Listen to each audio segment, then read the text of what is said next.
Hi everyone, how are you guys. सबसे पहले sir बहुत बहुत बहुत congratulations to all of you guys. CA foundation आप लोग क्लियर करके इंटर में आए हो। 200 आए हो, 250 आए हो, 300 आए हो, डजेंट मैटर, पास पास होता है। And clearing first level of CA in it self is a big big big achievement, right? So big congratulations to all of you and all the very best for inter.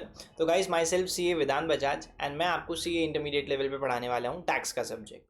ठीक है sir. सो इससे पहले अपन आगे बढ़े, अपनी class को आगे बढ़ाएं, मैं आपको क्लास के फीचर्स बताऊं, मेरे बारे में चीज़ें बताऊं। मुझे आपको बस कुछ चीज़ पढ़ाना है। ठीक है, I want you guys to read this thing. ठीक है, क्या है ये? देखो सर, आप सब जानते हो आदित्य बिरला ग्रुप। ठीक है, कभी ना कभी तो आपने सुना होगा, राइट? कुमार मंगलम बिरला, ठीक है, the man behind the entire group, क्या बोलते हैं?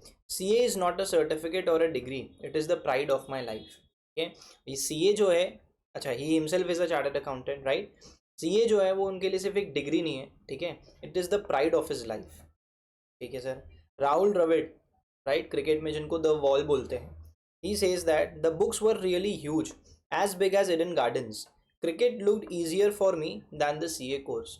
Sir just think of the same. क्या बोल रहे हैं ये?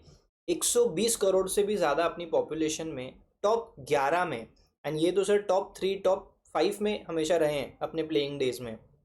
अगर वो इतनी डिफ़िकल्ट चीज़ कर सकते हैं, right, and with such grace, उनको लगता है कि सर सीए बहुत ज़्यादा टफ है, मेरे लिए तो क्रिकेट ही ईजी है। ठीक है, दुनिया में दो चीज़ बहुत मुश्किल है, एक तो सीए में पास होना और दूसरा एलएलबी में फेल होना। ये कौन बोलता है सर? अरुण जेटली सर। ठीक है, graduate from SRCC college, the x, क्या बोलना चाहिए, द फॉर्मर फाइनेंस मिनिस्टर, जो कि अब तो नहीं रहे, right, is no more, but sir इनका भी ऐसा बोलना है कि सीए में पास होना बहुत मुश्किल है, एंड उसमें से सर आप एक लेवल क्लियर कर चुके हो। And lastly Ratan Tata sir क्या बोलते थे कि I need MBAs to run my business but I need CAs to teach the MBAs how to run the business. Sir मैं बिजनेस तो चलवा लूंगा मेरे एमबीएस से, लेकिन एमबीए लोगों को कौन सिखाएगा कि बिजनेस कैसे चलाना है, इसीलिए मुझे सीए की ज़रूरत पड़ती है। ये जो बातें मैं आपको बता रहा हूँ ना, इसको बताने के पीछे का कारण सिर्फ सिंपल एक यही है, भाई आपको वैल्यू होनी चाहिए and you should be proud of your self कि आपने जो एक लेवल क्लियर किया है, चाहे वो फाउंडेशन का लेवल क्यों ना हो, बट गाइस आपने वन थर्ड लेवल, अपना वन थर्ड जर्नी कंप्लीट कर लिया है।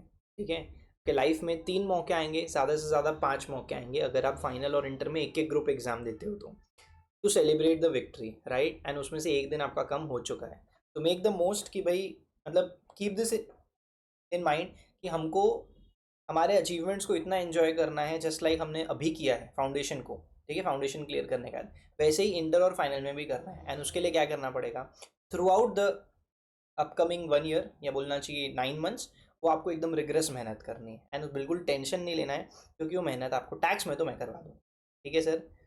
चलो, माई सेल्फ सी वेदांत बजाज, मैंने आपको बताया। गाइज मैं एक चार्टर्ड अकाउंटेंट हूँ by profession, but a passionate teacher. मैंने सर मेरी जो आर्टिकलशिप की थी ना, I started with Ernst and Young Mumbai, but later on switch to a firm जहाँ पे मैंने बहुत सिग्निफिकेंट काम किया था डायरेक्ट टैक्स और इनडायरेक्ट टैक्स में। और तब से मुझे थोड़ा बहुत जीएसटी में तो बहुत ज़्यादा इंटरेस्ट था, डीटी में भी इंटरेस्ट आ गया था, बट पढ़ाते पढ़ाते और ज़्यादा इंटरेस्ट आ गया, राइट। चलो मैं आपको थोड़ा बहुत पेपर के बारे में बताता हूँ, and then I also let you know about the classes. ठीक है, क्लासेस के क्या फीचर्स होंगे वगैरह। देखो सर, पेपर नंबर 3 आपके सीए इंटर में 2 ग्रुप होंगे, ग्रुप 1 एंड ग्रुप 2।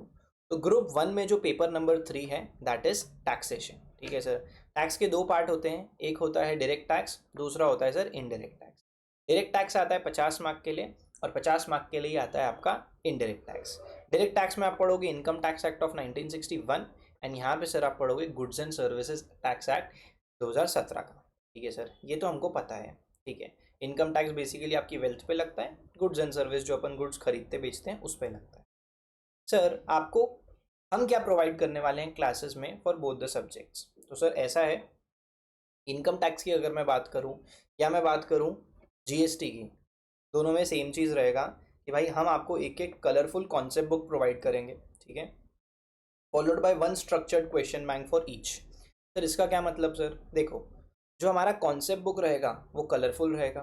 ठीक है, अगर मैं आपको एक एग्जांपल बताऊं, तो ये देखो सर, ये एक जो है मेरा डायरेक्ट टैक्स का फर्स्ट चैप्टर है। ठीक है, सब चीज़ टैबुलर फॉर्म में रहेगी, जो भी चीज़ें इंपॉर्टेंट है वो रेड कलर से हाईलाइटेड रहेगी। मॉड्यूल में सब चीज़ आपको पैराग्राफ्स में दिया हुआ है, बट अपन ने उन सब चीज़ों को टैबुलर फॉर्म में बुलेट पॉइंट्स में, ठीक है, ब्रेक डाउन कर दिया है ताकि आप लोगों को पढ़ने में ईजी रहे। जहाँ जहाँ पे इंस्टीट्यूट थ्योरेटिकल क्वेश्चंस पूछती है, जो एरिया से थ्योरेटिकल क्वेश्चन बनने के चांसेस ज़्यादा होते हैं, वहाँ पे सर आपको मेमोरी टेक्निक देखने को मिल जाएगी। ठीक है, उसके अलावा पूरा का पूरा जो अपना कॉन्सेप्ट नोट्स रहेगा, जहाँ कहीं पे भी रिक्वायर्ड होगा वहाँ पे अपन ने सर इलस्ट्रेशंस भी लिए हैं। ठीक है, एंड सर इसके ये तो चलो कॉन्सेप्ट बुक की बात हो गई।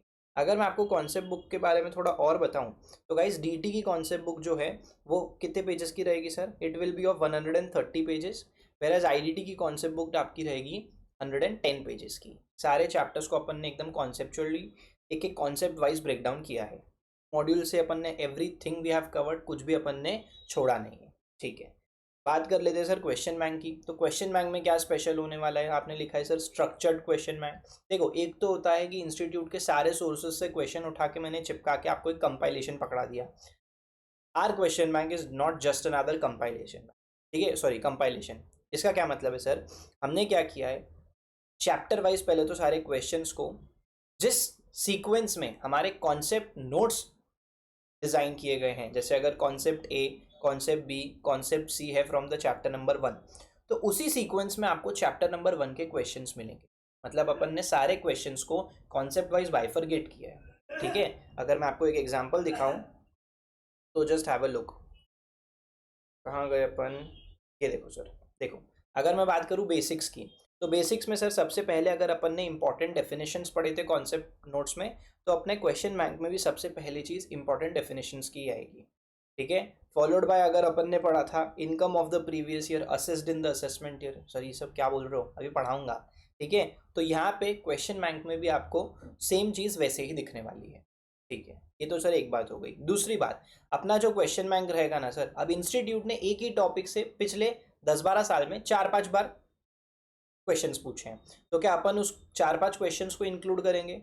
सर बहुत सारे क्वेश्चन बैंक्स में ये चीज़ होती है, बट वो ये बात है कि वो एक कंपाइलेशन होता है, that is not a question bank. अपन ने वो चीज़ नहीं करी है। इंस्टेड अपन ने क्या किया है कि अगर इंस्टीट्यूट ने एक ही चीज़ को मल्टीपल टाइम्स पूछा है, तो अपन ने जैसे यहाँ पे अगर सोर्स लिखा है, तो अपन ने उस सोर्स में ही उस चीज़ को ऐड कर दिया है। से फॉर एग्जाम्पल ये वाला जो क्वेश्चन है, अपार्ट फ्रॉम अक्टूबर 21 में एमटीपी में, इसके अलावा इंस्टीट्यूट ने अगर कभी एग्जाम में भी पूछा है, तो मैं यहाँ पे ब्रैकेट में ही लिख दूंगा कि कौन से ईयर के पेपर में पूछा था, ठीक है, एंड कितने मार्क्स के लिए पूछा था। उससे क्या होगा सर, आपको एक ही चीज़ को बार बार नहीं पढ़ना पड़ेगा।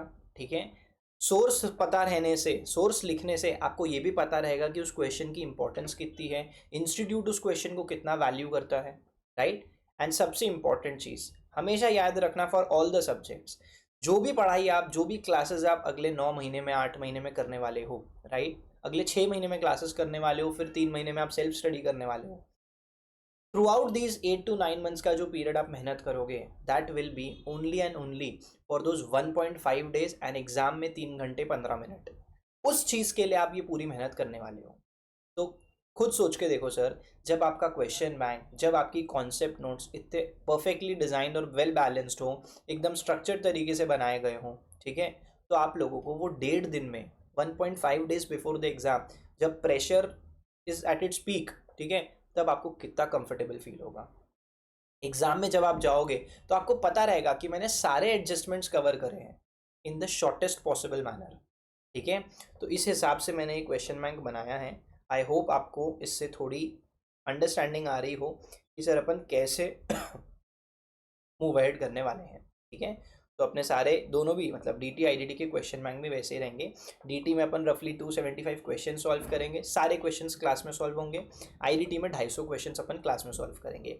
मेरे को ऐसा लगता है कि होमवर्क नहीं देना चाहिए। Instead of giving you homework, मैं आपको डेली प्रैक्टिस प्रॉब्लम ज़रूर दूंगा कि एवरी डे जो भी अपन ने क्लास में कवर किया है, आप उसका एक एडिशनली, ठीक है, मेरे द्वारा बनाया गया क्वेश्चन प्रैक्टिस बेसिस पे कर लो। ठीक है, उससे होगा क्या, इंस्टीट्यूट के तो सारे क्वेश्चन अपन कवर करेंगे ही, बट एक छोटे मोटे एडजस्टमेंट के लिए आपकी भी अच्छी प्रैक्टिस होएगी। ठीक है, चलो, ये बात अपन ने बुक्स की करी। इसके अलावा सर और भी कुछ दोगे क्या बुक्स में? देखो, इसके अलावा कुछ ना कुछ छोटे छोटे नोट्स भी मैं बनाता रहता हूँ। ठीक है, जैसे मैंने एक आपका कंपलसरी क्वेश्चन आता है 15 मार्क्स का, अभी मैं समझाऊंगा जब पेपर पैटर्न तब पता चलेगा आपको। उसके लिए मैंने एक 4 पेज की शीट बनाई है। आपका डीटी में एक चैप्टर है जिसमें स्टूडेंट्स को बहुत प्रॉब्लम होती है, उसके लिए मैंने एक 3 पेज की शीट बनाई है। वो चैप्टर जो अपने कॉन्सेप्ट नोट्स में 13 पेजेस का है, उसको मैंने 3 पेज में ब्रेक डाउन किया है। वो 4 पेज में एक शीट बनाई है जो चैप्टर अपना कॉन्सेप्ट नोट्स में 20 पेजेस का है, ठीक है। तो ऐसे छोटे मोटे नोट्स भी मैं आपको प्रोवाइड करता रहूँगा, राइट सर। उसके बाद सर बात आती है रिविजन स्ट्रैटेजी की। सर आप तो हमको क्लास में पढ़ा के रवाना हो जाओगे, हमारा बाद में क्या होगा? तो पहली बात, मैं कहीं नहीं जाने वाला, ठीक है। जैसे आपको पढ़ रहे होगे आप ऊपर मेरे सर पे, ठीक है, क्या लिखा है मेरे सर पे? यहाँ नहीं बे, ऊपर इधर क्या लिखा है? मैं हूँ ना। तो मैं एंड तक रहूँगा, ठीक है, जब तक आप क्लियर नहीं करोगे तब तक रहूँगा। एंड रिविजन स्ट्रैटेजी की अगर मैं बात करूँ तो देखो गाइस, क्लास का फ्लो कैसा रहने वाला है। अपन सबसे पहले क्लास में कॉन्सेप्ट्स पढ़ेंगे, ठीक है। अगर थोड़ा सा भी ऐसा लग रहा है कि यार बहुत थेरी हैवी हो रहा है तो बीच में एक आध प्रैक्टिकल क्वेश्चन ज़रूर करेंगे, और वो होने ही वाला है। मैं अगर नहीं भी बोलूँगा ना तो भी वो होगा, क्योंकि टैक्स ऐसा सब्जेक्ट है जहाँ पे प्रैक्टिकल चीज़ें सॉल्व करनी पड़ेगी, राइट। तो it will be a well mix of theory as well as practical, ठीक है। तो सबसे पहले अपन कॉन्सेप्ट्स पढ़ेंगे and then will jump on to the questions. एक एक क्वेश्चन को अपन क्लास में ही सॉल्व करने वाले हैं, ठीक है सर। उसके बाद अगर बात कर लूँ मैं आपसे रिविजन की, तो सर जैसे ही बैच कंप्लीट होगा आपको यूट्यूब पे मेरे चैनल पे, ठीक है, बाय द नेम ऑफ सी ए वेदांत बजाज, आपको एकदम एग्जॉस्टिव रिविजन मिल जाएगा हर एक चैप्टर का, पहली चीज़। दूसरी चीज़ सर, मान के चलो हमको रिविजन तो हमने कर लिया, बट एग्ज़ाम के लास्ट मंथ में या एग्ज़ाम वाले वीक में हम कैसे करें? हमारी अगर प्रॉपर हमसे खुद से पढ़ाई नहीं हो रही है या हमको ज़्यादा टाइम लग रहा है तो क्या होगा? तो उसके लिए भी आपको चिंता करने की ज़रूरत नहीं है। आपको मैराथन लेक्चर्स प्रोवाइड किए जाएंगे, डीटी के लिए भी, आईडीटी के लिए भी, कॉन्सेप्ट के लिए भी, क्वेश्चंस के लिए भी, ठीक है गाइस। तो अभी रिसेंट अटेम्प्ट में मैंने मैराथन कंडक्ट किया था, आप जाके एक बार चैनल पे देखना। 8 घंटे के अंदर अंदर मैंने डीटी के पूरे क्वेश्चन एंड क्या कहते हैं, कॉन्सेप्ट सब कुछ कवर करा था इन डेप्थ। और 12-14 घंटे में अपना पूरा पूरा टैक्स कंप्लीट हो जाएगा, जितना मुझे याद है एग्जैक्ट 12 आवर्स में अपन पूरा कंप्लीट करें, ठीक है सर। उसके अलावा सर ऑडियो रिविजन, सर इतना बस नहीं था क्या कि ऑडियो रिविजन भी आप दे रहे हो? तो ऑडियो रिविजन से क्या होगा सर, आपको रेगुलर बेसिस पे पढ़ना है। आज जो मैंने क्लास में पढ़ा है वो आपको घर पे जाके खुद रिवाइज करना है सर। लेकिन कभी कभी बहुत आलस आएगा, या कभी हम कहीं इधर उधर बैठे हैं जहां हम बुक लेके नहीं बैठ सकते, बट फ़ोन और ईयरफोन्स हमारे साथ में हैं, and to utilise that time आप ऑडियो रिविजन सुन सकते हो। एंड ट्रस्ट मी गाइस, ये बहुत इफेक्टिव होने वाला है। आप खुद सोच के देखो, वो डायरेक्ट टैक्स जो कि अपन आने वाले 55 टू 60 डेज कवर करने वाले हैं, रफली 120 घंटे में, 130 घंटे में, वो सेम चीज़ को मैं आपको 200 घंटे में कवर करवा रहा हूँ। यस, पूरा का पूरा इनकम टैक्स मैंने 200 मिनट्स में एक एक चैप्टर को ऑडियो रिविजन के थ्रू कवर करवाया है। अच्छा सर, इसमें फिर तो आपने पक्का कुछ छोड़ा होगा। जी नहीं सर, आप अगर मेरे कॉन्सेप्ट नोट्स लेके बैठ जाओगे तो आपको ऐसा लगेगा कि मैंने एक भी पॉइंट नहीं छोड़ा है, और लगना क्या है, मैंने एक्चुअली एक भी पॉइंट नहीं छोड़ा है। लाइकवाइज 3 घंटे के अंदर, 180 मिनट्स के अंदर पूरा का पूरा आईडीटी भी मैंने ऑडियो रिविजन के थ्रू समराइज कर दिया है, ठीक है। तो देर इज नो रीजन और there is no excuse, there is going to be no excuse from your end, क्योंकि मैं आपको सब कुछ प्रोवाइड करने वाला हूँ, ठीक है सर। ये तो बात हो गई रिविजन स्ट्रैटेजी की। सर इसके अलावा टेस्ट वगैरह का क्या सीन है? तो गाइस हर चैप्टर की आपको एक स्पेसिफिक टेस्ट मिलेगी, और आपको पूरा बैच कंप्लीट होने के बाद एक फुल कोर्स पेपर भी मिलेगा, मिनिमम एक, चाहे तो 2 भी दे सकते हैं आप, ठीक है। और वो जो टेस्ट है ना, ऐसा नहीं है कि मैंने वो पहले से बना के रखी है, मैं आपको वही चिपकाने वाला हूँ, जी नहीं। हर अटेम्प्ट में एक ट्रेंड एनालिसिस होता है, इंस्टीट्यूट का एक पैटर्न होता है कि जैसे आपके अटेम्प्ट में इंस्टीट्यूट कहाँ से क्वेश्चन पूछ सकता है। तो अगर मुझे 2-3 एरियाज ऐसे लगते हैं जहाँ से इंस्टीट्यूट आपको क्वेश्चन पूछ सकता है, तो गाइज ट्रस्ट मी, आपके टेस्ट पेपर्स में क्वेश्चन वहीं से आएगा। सो दैट जब आप एग्जाम हॉल में बैठो तो आपको ये चीज़ रियलाइज़ हो कि भाई ये क्वेश्चन तो मैंने टेस्ट में किया था, ये क्वेश्चन तो हमने फुल कोर्स में किया था, गाइज। तो आपके जो टेस्ट होने वाले हैं ना, वो भी एकदम आपके अटेम्प्ट ड्रिवन होने वाले हैं, आपके अटेम्प्ट स्पेसिफिक टेस्ट होने वाले हैं, कोई बने बनाए टेस्ट आपको नहीं चिपकाए जाने वाले, ठीक है सर। परफेक्ट, टेस्ट का भी आपने बता दिया। सर डाउट आएगा तो कैसे करेंगे? तो गाइस सबसे सिंपल है, पहले तो आप क्लास में मुझसे डाउट क्लियर कर सकते हो। जो फेस टू फेस वाले हैं वो तो मुझसे क्लास में डाउट सॉल्व करवा लेंगे, राइट। बट अगर कभी घर पे पढ़ते वक्त भी डाउट आया या ऑनलाइन वालों को डाउट आया, मेरा पर्सनल व्हाट्सएप नंबर आपको दिया हुआ रहेगा। You guys will be joining the WhatsApp group as well as the Telegram group for all the recent updates. And उसके बाद भी, उसके बाद भी क्या, एग्जाम टाइम में होता ही है ये चीज़, अपन रेगुलरली जूम सेशंस भी कंडक्ट करेंगे, क्योंकि आप लोगों की फटने वाली है, ठीक है, सबकी फटती है, यू आर नो डिफरेंट, आपकी भी फटेगी। मैं हूँ ना भाई, मैं सब संभाल लूँगा, आप टेंशन मत लो बस, ठीक है। अपन जूम सेशंस भी लिया करेंगे, ठीक है सर। ये भी हो गया, तो ये बेसिक बातें हैं, ठीक है सर। एक वो आप एक चीज़ और बता देते थे एमसीक्यू का, अभी सब बताऊंगा, एक बार आप पेपर पैटर्न भी सुन लो, उसमें सब चीज़ कवर हो जाएगी, ठीक है। तो ये तो सारी तरफ से मेरी तरफ से जो ऑफरिंग्स हैं या विहार एजुकेशन की तरफ से जो भी ऑफरिंग्स है वो मैंने आपको बता दी। अब अपन बात कर लेते हैं सर पेपर पैटर्न की। सर हमारा जो पेपर होता है टैक्स का, ठीक है, उसमें जैसा आपने बताया दो पोर्शन होते हैं, एक होता है डायरेक्ट टैक्स, दूसरा होता है सर इनडायरेक्ट टैक्स, ठीक है सर, परफेक्ट। डायरेक्ट टैक्स जो होता है सर सेक्शन ए, वो डिस्क्रिप्टिव होता है। पूरा डिस्क्रिप्टिव होता है क्या? नहीं सर, जो अपने इंस्टीट्यूट के पेपर्स होते हैं ना, उसमें 30:70 का एक रेशियो चलता है, जहाँ पे 30 मार्क के एमसीक्यू आते हैं एंड 70 मार्क्स के सर डिस्क्रिप्टिव पोर्शन आता है, ठीक है। दोनों में दो पार्ट्स होते हैं। इसका क्या मतलब सर, डीटी में सेक्शन ए जो है, मतलब first part of the paper will be direct tax, जिसमें section A is descriptive of 35 marks, ठीक है सर। 35 मार्क्स, 35 मार्क्स का आपको सॉल्व करना है, पेपर तो आएगा 45 मार्क्स का। कैसे सर? फोर्ट समझा नहीं, अभी समझाता हूँ। देखो, दोनों भी डीटी और आईडीटी में section A is descriptive of 35 marks each, ठीक है। जहाँ पे sir question number 1 is a compulsory question, 15 mark का एक क्वेश्चन आता है जो कि कंपलसरी आपको करना पड़ता है। एंड गाइज आपको ना by the end of the batch, ठीक है, on the last day of अपना जो इनकम टैक्स बैच का लास्ट डे होगा, उस दिन you guys will be the most comfortable for this question, क्योंकि इसके लिए अपन ने ऐसा जुगाड़ किया है ना कि अगर आपने रेगुलर रिविजन कर लिया, this is going to be a cakewalk for you. And guys समझ लो, आपने अगर ये क्वेश्चन संभाल लिया, टैक्स के पेपर में एग्जामिशन कहीं नहीं गया। बस ये क्वेश्चन आपको संभालना है, द फर्स्ट क्वेश्चन, पहला ओवर अगर आपने ढंग से निकाल लिया, स्विंग को काट लिया, ठीक है, आप पक्का सेंचुरी मारने वाले, trust me on this. And इसके लिए मैंने सबसे ज़्यादा मेहनत की। आपको दिखेगा वो चीज़ जब अपन बैच में आगे बढ़ेंगे, यू गाइज विल रियलाइज कि भाई ये क्वेश्चन तो अब हलवा होने वाला है, ठीक है।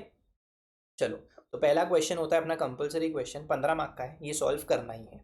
फिर आपको 3 क्वेश्चन और दिए हुए रहते हैं, जिसमें से you have to solve any 2, मतलब एक क्वेश्चन आप छोड़ सकते हो ऑप्शन में, बिल्कुल sir. Question number 2, question number 3, question number 4, दोनों में, मतलब तीनों में दो पार्ट्स होते हैं, A and B. Part A is of 6 marks, part B is of 4 marks, ठीक है। तो आपको क्या करना है, या तो आप पूरा क्वेश्चन नंबर 2 एंड पूरा क्वेश्चन नंबर 3 कर लो, या फिर सर आप पूरा क्वेश्चन नंबर 3 एंड पूरा क्वेश्चन नंबर 4 कर लो, या फिर सर आप पूरा क्वेश्चन नंबर 2 एंड पूरा क्वेश्चन नंबर 4 कर लो। ऐसा नहीं हो सकता कि आप यहाँ से ए कर लो, इधर से ए और बी कर लो और इधर से बी कर लो, ये नहीं चलेगा। आपको पूरा पूरा क्वेश्चन अटेम्प्ट करना पड़ेगा, ठीक है।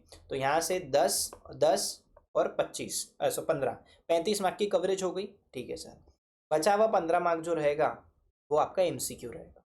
मतलब एमसीक्यू आएंगे क्या सर? एमसीक्यू भी आएंगे, जहाँ पे सर आपको 3-3 एमसीक्यू की 3 केस स्टडी आएगी, ठीक है। So this will give you how much, 2 case study रहेगी, जिसमें 3 एमसीक्यू हर केस स्टडी में रहते हैं, ठीक है। तो 2 मार्क के रहते हैं, तो total 6 MCQ of 2 marks each, 12 mark ये हो गए। एक इंडिविजुअल एमसीक्यू आता है 2 मार्क का, और एक इंडिविजुअल एमसीक्यू आता है 1 मार्क का। तो वो जो 2 केस स्टडी बेस्ड एमसीक्यू रहेंगे, उसकी भी कवरेज करवाओगे क्या सर? सब करवाऊंगा, अभी वो भी बताता हूँ। कमिंग टू आईडीटी, तो सर आईडीटी में भी सेक्शन ए इज डिस्क्रिप्टिव, जहाँ 35 मार्क का कवरेज होता है। यहाँ पे भी सर क्वेश्चन नंबर 1, यानी कि पूरे पेपर का आप देखो तो question number 5, this is a compulsory question, and बचे हुए 3 में से आपको कोई 2 करने हैं। लाइक वाइज ये वाला जो कंपलसरी क्वेश्चन है ना, इसके लिए भी अपन ने तगड़ा जुगाड़ किया है। आईडीटी में भी अपन एकदम वैसे ही पढ़ने वाले हैं जैसे अपन डीटी में पढ़ेंगे, ठीक है। तो this is also going to be your strength, अगर आपने रेगुलर पढ़ाई करी तो। और मैं आज डे 1 पे बोल रहा हूँ, अगर रेगुलर पढ़ाई नहीं करी, अगर आपने इंटर को फाउंडेशन की तरह लाइटली लिया, या ऐसा समझा कि फाउंडेशन निकला है तो इंटर भी निकल जाएगा, ट्रस्ट मी नहीं निकलेगा, और आप एक लूप में फंस जाओगे। तो पहले दिन से ही इसको एक फ्रेंडली एडवाइस समझो कि गाइस मेहनत तो करनी पड़ेगी। ये चीज़ आपको भी पता है, फाउंडेशन आपने क्लियर करा है तो यू नो कि ये 10th और 12th वाली बात नहीं है, यहाँ पे मेहनत करनी पड़ेगी। बट अगर आप मेहनत करोगे तो इट्स नॉट समथिंग की जो हो नहीं सकता है, कोई रॉकेट साइंस नहीं है, ठीक है। तो क्वेश्चन नंबर 5 आपका कंपलसरी रहेगा। यहाँ पे 2 पार्ट्स रहते हैं, 10 मार्क का पार्ट ए, ठीक है, एंड 5 मार्क का पार्ट बी। तो ये अपने को अटेम्प्ट करना है। बचे हुए 3 क्वेश्चन में से आपको कोई 2 क्वेश्चन करने हैं, आप एक क्वेश्चन को छोड़ सकते हो। यहाँ पे बाकी के क्वेश्चंस में हर पार्ट 5-5 मार्क का होता है, ठीक है, परफेक्ट। तो ये जब हो जाएगा 35 मार्क का, तो आप सेक्शन बी पे आओगे, जैसा डीटी में एमसीक्यू का सीन रहता है वैसे सेम टू सेम आईडीटी में भी है। तो सर आप बोल रहे थे आप एमसीक्यू के लिए क्या करवाओगे? देखो गाइस, सबसे पहली चीज़, अपनी जो कॉन्सेप्ट बुक है ना, वो ऐसी बुक है, वो इतनी पतली बुक बनाई गई है, इतनी कंसाइज बनाई गई है, without even single living a single concept, ताकि आप उसी बुक को बार बार पढ़ो। ठीक है, एक होता है कि आपको मैं 250 पेज की बुक पकड़ा दी, ठीक है, डीटी के लिए फटने लग जाएगी। 300 पेज की बुक पकड़ा दी, डीटी के लिए फटने लग जाएगी। डीटी आईडीटी मिला के 400-500 पेज का कॉन्सेप्ट बुक पकड़ा दिया, आप पढ़ोगे ही नहीं। एक बार पढ़ लोगे वो भी मेरे साथ, बस उसके बाद आपसे रिविजन भी नहीं होगा। बट यही जो मेरी बुक है, कलरफुल है, बुलेट पॉइंट्स में ब्रेक डाउन की हुई है, टैबुलर फॉर्म में है, फुल ऑफ इलस्ट्रेशंस है।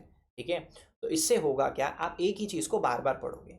जब एक ही चीज़ को बार बार पढ़ते हो, वो एकदम अपने को क्या होता है, बोलते हैं ना उसको पिक्टोरियल मेमोरी बोलते हैं, एक अपने सबकॉन्शियस माइंड में वो छप जाता है कि हाँ भाई 130 पेज तो पढ़ने हैं, ये तो अपन ऐसे ही पढ़ लेंगे, कोई दिक्कत नहीं है। ठीक है, एक साइकोलॉजिकल इफेक्ट भी पड़ता है उस चीज़ का। तो आपके कॉन्सेप्ट्स जब जितनी बार आप पढ़ोगे ना, आपका एमसीक्यू वैसे ही स्ट्रांग होते जा रहा है।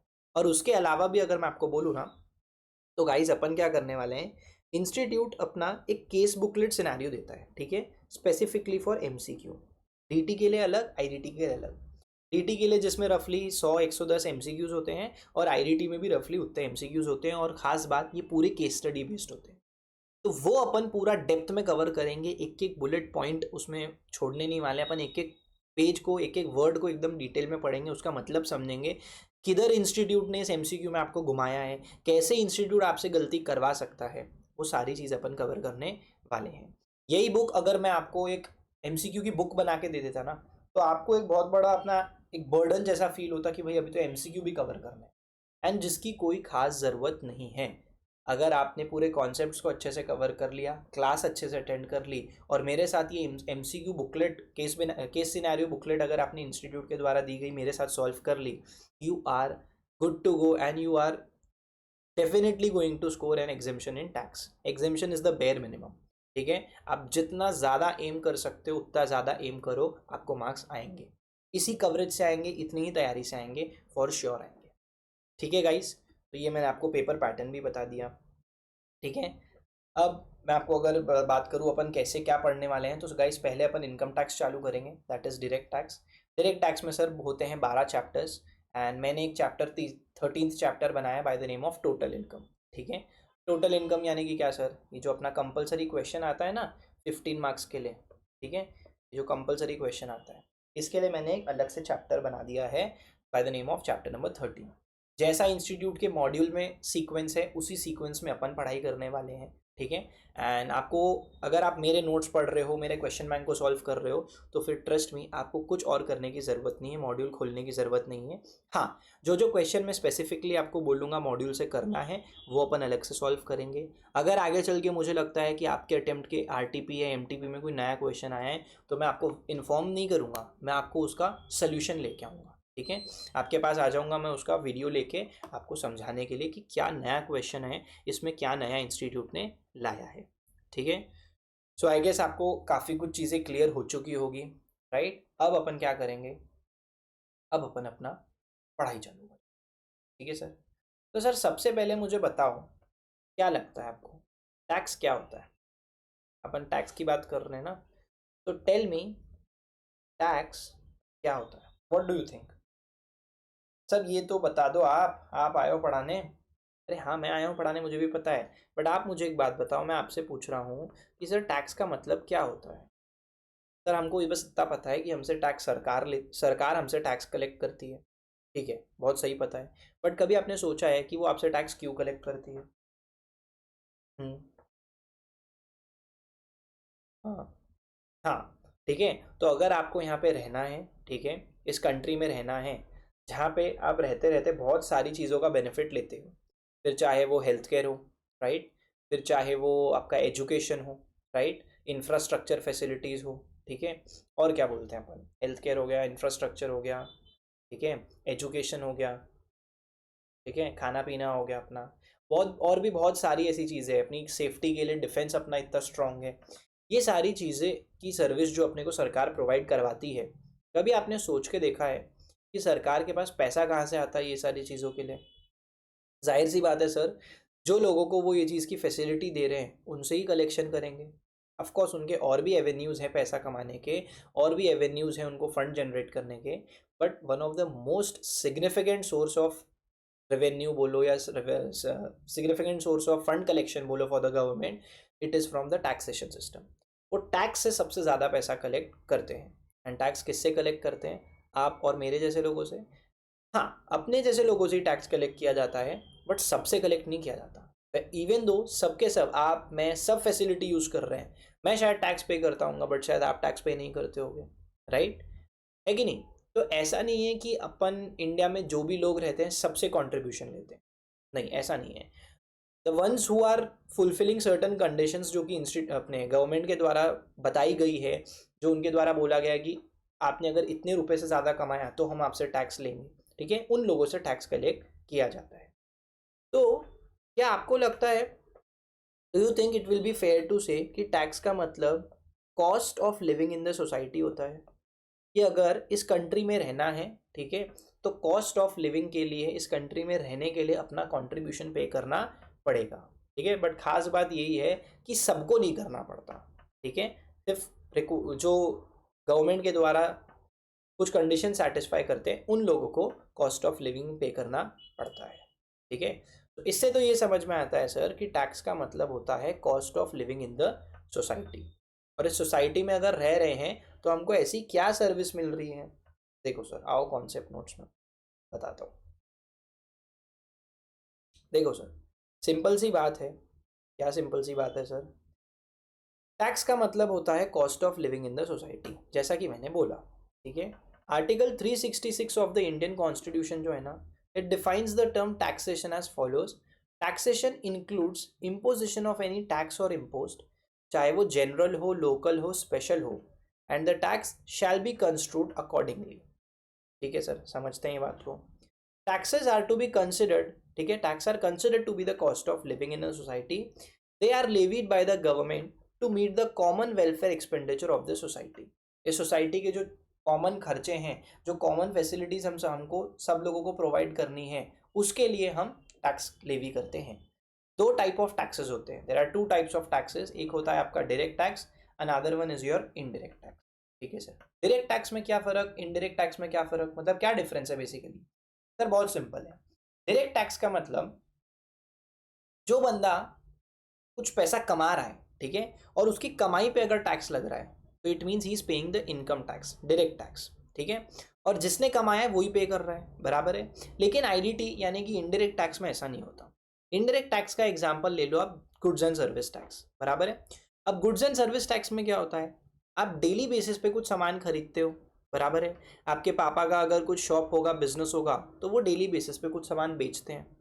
पापा जो हैं सामान बेचते वक्त जीएसटी कलेक्ट करते हैं, और आप जो हो सामान खरीदते वक्त, सर्विसेज लेते वक्त जीएसटी पे करते हो, राइट। तो यहाँ पे एक चीज समझना बहुत जरूरी है कि अगर आप आपके एंगल से बात करो तो the one who is consuming certain things, right, अगर मैं सामान खरीद रहा हूँ तो मैं मेरे पर्सनल पर्पस के लिए खरीद रहा हूँ, उस पर मैं जीएसटी पे करता हूँ। बट कभी ना कभी अगर आप सप्लाई चेन देखो, अगर मैं आपसे बात करूँ, ये पेंसिल की बात करूँ, चलो ये पेंसिल की बात करते हैं अपन। अब ये जो पेंसिल है सर, इस पेंसिल में क्या होएगा, ये पेंसिल बनाने के लिए रॉ मटेरियल लगा होगा, बराबर है। तो जो भी कंपनी इस पेंसिल को मैन्युफैक्चर करती है, उन्होंने रॉ मटेरियल खरीदा होगा, ठीक है, उन्होंने सामान पूरा पेंसिल बनाया, होलसेलर को दिया, तो होलसेलर से जीएसटी कलेक्ट कर लिया, बराबर है। होलसेलर ने आगे रिटेलर को दिया, उसने रिटेलर से जीएसटी कलेक्ट कर लिया, बराबर है। रिटेलर से अपन जैसे लोग खरीदते हैं, अपन ने उसको जीएसटी पे करा। तो सर ये तो बार बार टैक्स लग रहा है। जीएसटी में आप पढ़ोगे क्या होता है कि अगर एक ही सप्लाई चेन की एक ही साइकिल में बार बार टैक्स लग रहा है ना, तो हर लेवल पे क्रेडिट भी मिलता है। जैसे अगर मैन्युफैक्चरर ने उसने होलसेलर से जीएसटी कलेक्ट करा, तो जब होलसेलर मैन्युफैक्चरर से जीएसटी कलेक्ट करेगा ना, उसने जितना रुपए मैन्युफैक्चरर को पे किया था वो उतना रुपए का जीएसटी अपने पास रख लेगा और बचा हुआ पैसा गवर्नमेंट को देगा। लाइकवाइज अपना रिटेलर भी सेम चीज करेगा। उसने जितने रुपए होलसेलर को जीएसटी के पे किए थे, वो अपने जैसे लोगों से जीएसटी कलेक्ट करने पर उतने पैसे रख लेगा और बचा हुआ पैसा गवर्नमेंट को दे देगा। तो इवेंचुअली होगा क्या, सिर्फ वैल्यू एडिशन पे टैक्स लगेगा, टैक्स पे टैक्स नहीं लगेगा। ऑल्सो टैक्स सिर्फ और सिर्फ एंड कंज्यूमर के जेब से लगेगा। यहाँ पे अगर आप देखो तो बर्डन शिफ्ट किया जा रहा है, टैक्स पे करने का जो बर्डन है वो एक जगह से दूसरी जगह पे शिफ्ट किया जा रहा है, वेर एज इनकम टैक्स में यानी कि डायरेक्ट टैक्स में ऐसा नहीं होता। जो इंसान कमाता है टैक्स उसी को पे करना पड़ता है। I hope I am clear. ठीक है, समझ में आया क्या फर्क है डायरेक्ट टैक्स और इनडायरेक्ट टैक्स में? परफेक्ट। तो there are two types of taxes sir. एक होता है directly on the income and wealth of the person, direct tax. दूसरा होता है on the price of the goods और सर्विसेज, इनडायरेक्ट टैक्स। ठीक है, the person who pays the tax to the government can not recover it from somebody else. लेकिन service tax में ऐसा नहीं होता। यहाँ पे sir the person paying the tax passes on the incidence to another person. वो सामने वाले इंसान पे, अगले पर्सन पे बर्डन शिफ्ट कर सकता है। And it is absolutely fair, कुछ गलत नहीं है। बाकी डिटेल अपन आईडीटी में पढ़ेंगे। ठीक है सर। तो सर हमको समझ में आ गया कि टैक्स क्यों लगाया जाता है एंड टैक्स होता क्या है, बराबर है। टैक्सेस क्यों लगाया जाता है सर, ये भी अपन ने देखा। The reason for the levy of taxes is that they constitute the basic source of revenue for the government. Government को अपने को इतनी सारी सुख सुविधाएं देनी है, पैसा लगेगा भाई, पैसा कहाँ से आएगा? अपने जैसे लोगों से ही आएगा। तो revenue so raised is utilised for meeting the expenses of the government. ठीक है, गवर्नमेंट जैसे अपने को डिफेंस की सर्विसेज देती है, प्रोविजन ऑफ एजुकेशन की सर्विसेज देती है, हेल्थ केयर की सर्विसेज देती है, infrastructure facilities like roads and dams देती है। ठीक है, ये सारी सुख सुविधाएं देती है, तो इसीलिए अपने से जीएसटी कलेक्ट करती है। ठीक है, so the answer to the question why, अपना जो क्वेश्चन है वाई, कि वाई इज टैक्स लेवी, तो वो इन रीजंस के वजह से लेवी किया जाता है। ठीक है सर। सर हम जो पढ़ रहे हैं ना, हम पढ़ रहे हैं sir income tax act of 1961। ठीक है, 1961 में आया था इनकम टैक्स एक्ट। और आप सबको पता है, फाउंडेशन क्लियर करने के बाद ये तो पता होगा कि अगर अपन कोई एक्ट पढ़ रहे हैं मतलब अपन एक लॉ पढ़ रहे हैं। ठीक है, इन इटसेल्फ वो अपने आप में एक लॉ है, बराबर है सर। तो सर 1961 में आया, तो उसके पहले भी तो लोग रहते थे, उसके पहले भी तो लोगों को फैसिलिटीज दी जाती थी, उसके पहले भी तो 1961 के पहले भी तो लोगों को पढ़ाया लिखाया जाता था, डिफेंस होता था। कम होता होगा, no doubt about that, but होता तो था ना। तो तभी भी तो सरकार को पैसों की रिक्वायरमेंट आती होगी। तो क्या सर 1961 के पहले सरकार टैक्स नहीं लगाती थी क्या? लगाती थी। अगर अपन थोड़ा सा बैकड्रॉप में जाएं, ठीक है, तो देखो मैं आपको समझाने की कोशिश करता हूँ एक एक चीज़। सर सबसे पहले 1860 के पहले ना कोई ऑर्गेनाइज्ड टैक्स नहीं था। ठीक है, कोई ऑर्गेनाइज्ड टैक्स नहीं था, प्रॉपर नहीं था कुछ भी। फिर आप लोगों को अगर आपने स्कूल में पढ़ा होगा तो आपको याद होगा एक 1857 में रिवोल्ट ऑफ मतलब क्या होता, रिवोल्ट ऑफ 1857 करके एक चीज़ पढ़ी होगी आपने। ठीक है, जहाँ पे रानी लक्ष्मीबाई के बारे में भी था, राइट। तब ना इंडिया का बहुत भारी भरकम लॉस हुआ था, right. And at that time we were under the, ठीक है, कंट्रोल ऑफ द ब्रिटिशर्स। तो उन लोगों ने ना इनकम टैक्स एक्ट ऑफ 1860 लाया। ठीक है, जहाँ पे वो आपसे प्रॉपर्टी पे टैक्स लेते थे, ठीक है, अपने प्रोफेशन और ट्रेड्स पे टैक्स लेते थे, बेसिकली बिजनेस पे, सिक्योरिटीज़ एंड एन्यूटीज़ पे लेते थे, सैलरीज एंड पेंशन पे लेते थे। बट रफली एक मैक्सिमम रेट 5% का था, उससे ज़्यादा टैक्स वो लोग नहीं लेते थे। ठीक है, थोड़ा टाइम बीता, 1865 और 1917 के बीच में, यही आपके 1860 वाला जो इनकम टैक्स एक्ट था उसमें लगातार वो लोग चेंजेस करते रहते थे। होता है ना, with the influx of time, जैसे जैसे टाइम पास ऑन होता है थोड़े बहुत चेंजेस की रिक्वायरमेंट आती है, तो वो चेंजेस चलते रहते थे। लेकिन फिर उन्होंने क्या किया, 1918 में, ठीक है, एक नया एक्ट बनाया, राइट। एक नया एक्ट बनाया जहाँ पे वो रेसिडेंशियल बेसिस पे, ठीक है, और बेसिकली थोड़ा मॉडर्नाइज करना चाहते थे अपने पुराने इनकम टैक्स एक्ट को। बट ये जो एक्ट बना है ना, ये थोड़ा सा कॉम्प्लेक्स था, थोड़ा सा इनएडिक्वेट था। अच्छा जी, तो 1922 में इन लोगों ने एक मॉडर्न बोलो या थोड़ा और अपडेटेड एक्ट बनाने की कोशिश की। बिल्कुल कोई दिक्कत नहीं है। उसके बाद इन्होंने 1947 में जब अपन को इंडिपेंडेंस मिला, तब इन लोगों को लगा कि अब हमको ना हमारे इनकम टैक्स एक्ट को रीराइट करना चाहिए एज पर आर सेल्व्स, मतलब हमारे हिसाब से करना चाहिए। अभी तक तो हम ब्रिटिशर्स के कंट्रोल में थे, लेकिन अब हमको हमारे हिसाब से एक्ट को रीराइट करना चाहिए। ये इनको लगा 1947 में। तो इन लोगों ने क्या किया, 1961 में इनकम टैक्स एक्ट को फिर से रीड्राफ्ट करके इंट्रोड्यूस किया। ठीक है, the income tax act of 1961। And तब से लेके अभी तक ये लोग उसमें थोड़े बहुत चेंजेस करते रहते हैं। हर साल बजट जो आता है, ठीक है, उसमें ये लोग क्या करते हैं, इनकम टैक्स एक्ट में चेंजेस करते हैं।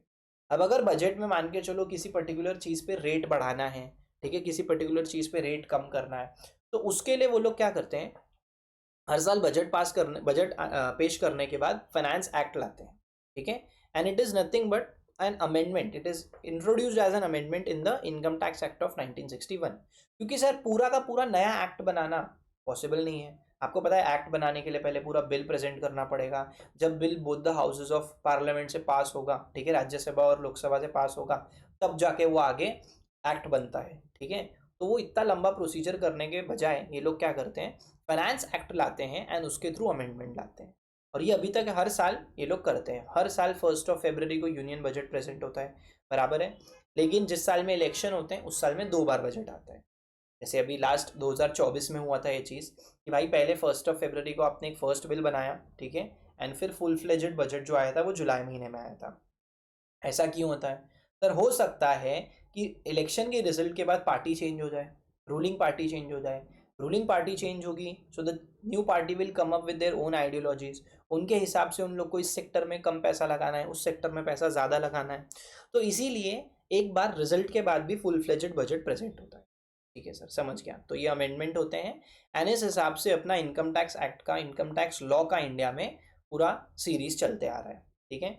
उसके बाद इन लोग क्या करते हैं, टाइम टू टाइम अमेंडमेंट करने के बाद अब इनको ऐसा लग रहा है कि नहीं, अब हमको ना इस एक्ट को जो इतना कॉम्प्लेक्स है उसको सिंपल करने के लिए ये लोग नया एक्ट लाने वाले हैं, कोड लाने वाले हैं नया। मतलब इनकम टैक्स एक्ट ऑफ 1961 हमेशा के लिए हट जाएगा एंड उसकी जगह आ जाएगा डायरेक्ट टैक्स कोड, ठीक है सर, बहुत जल्द आने वाला है, राइट। चलो, इसके बाद में सर अपन ने पढ़ा द फर्स्ट क्वेश्चन कि क्यों टैक्स की क्या ज़रूरत है। मैंने आपको बताया टैक्स की क्या ज़रूरत है। फिर नेक्स्ट क्वेश्चन आता है कि सर ज़रूरत क्या है, ये तो हमको समझ में आ गई, बट किसके पास पावर है हमसे टैक्स कलेक्ट करने का? Who the hell has the power to collect taxes from us, right. तो पावर की अगर आप बात करो तो भाई साहब जो इंडिया का कॉन्स्टिट्यूशन है ना, उसमें आर्टिकल नंबर 246 में एंड 7th शेड्यूल में, ठीक है, ये पावर दिया गया है गवर्नमेंट को, नहीं सेंट्रल गवर्नमेंट यानी कि पार्लियामेंट को as well as state legislatures को, ठीक है। बट सर 2 लोगों को पावर दे दिया, ये लोग तो आपस में झगड़ा कर सकते हैं, ठीक है। सेंट्रल गवर्नमेंट बोलेगा, पार्लियामेंट बोलेगा मेरे पास पावर है, मैं बनाऊंगा, मैं बताऊंगा कितना टैक्स कलेक्ट करना है, ठीक है। स्टेट लेजिस्लेचर्स यानी स्टेट गवर्नमेंट्स बोलेंगे नहीं नहीं नहीं, हम बताएंगे कि हमारे स्टेट में तो हम इतना टैक्स कलेक्ट करेंगे, हमारे लिए पास खर्चे ज़्यादा है, हमारी स्टेट बड़ी है। तो ये दोनों लोगों के बीच में डिस्प्यूट ना हो, इसीलिए 7th schedule to the article 246 में 3 लिस्ट बनाई गई। ये सेम चीज़ आपने फाउंडेशन में भी बिजनेस लॉज में पढ़ी थी, ठीक है। क्या है ये 3 लिस्ट? एक होता है यूनियन लिस्ट, दूसरा होता है सर स्टेट लिस्ट, तीसरा होता है सर कॉन्करेंट, ठीक है। तो जो यूनियन लिस्ट होता है ना, उसमें वो सारे मैटर्स होते हैं जिसमें सर लॉ बनाने का पावर सिर्फ और सिर्फ पार्लियामेंट के पास, और पार्लियामेंट के द्वारा बनाया गया जो लॉ है, ठीक है, it is applicable either on the entire country या फिर a particular part of the country.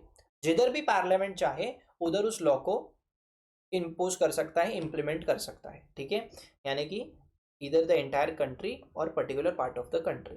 Example के लिए इनकम टैक्स एक ऐसी चीज़ है जिसपे लॉ बनाने का पावर किसके पास है? सिर्फ और सिर्फ पार्लियामेंट के पास। डिफेंस हो गया, रेलवेज हो गया। कभी सोच के देखा है नागपुर टू मुंबई की दुरंतो की टिकट अगर बुक करनी है, आप नागपुर में बैठे बैठे करो चाहे आप सिक्किम में बैठे बैठे करो, price of the ticket will remain same. क्यों? क्योंकि इस पे लॉ बनाने का पावर सर पार्लियामेंट के पास है। यही अगर स्टेट लेजिस्लेचर के पास होता तो स्टेट टू स्टेट वेरी करता था, बट ऐसा नहीं होता है।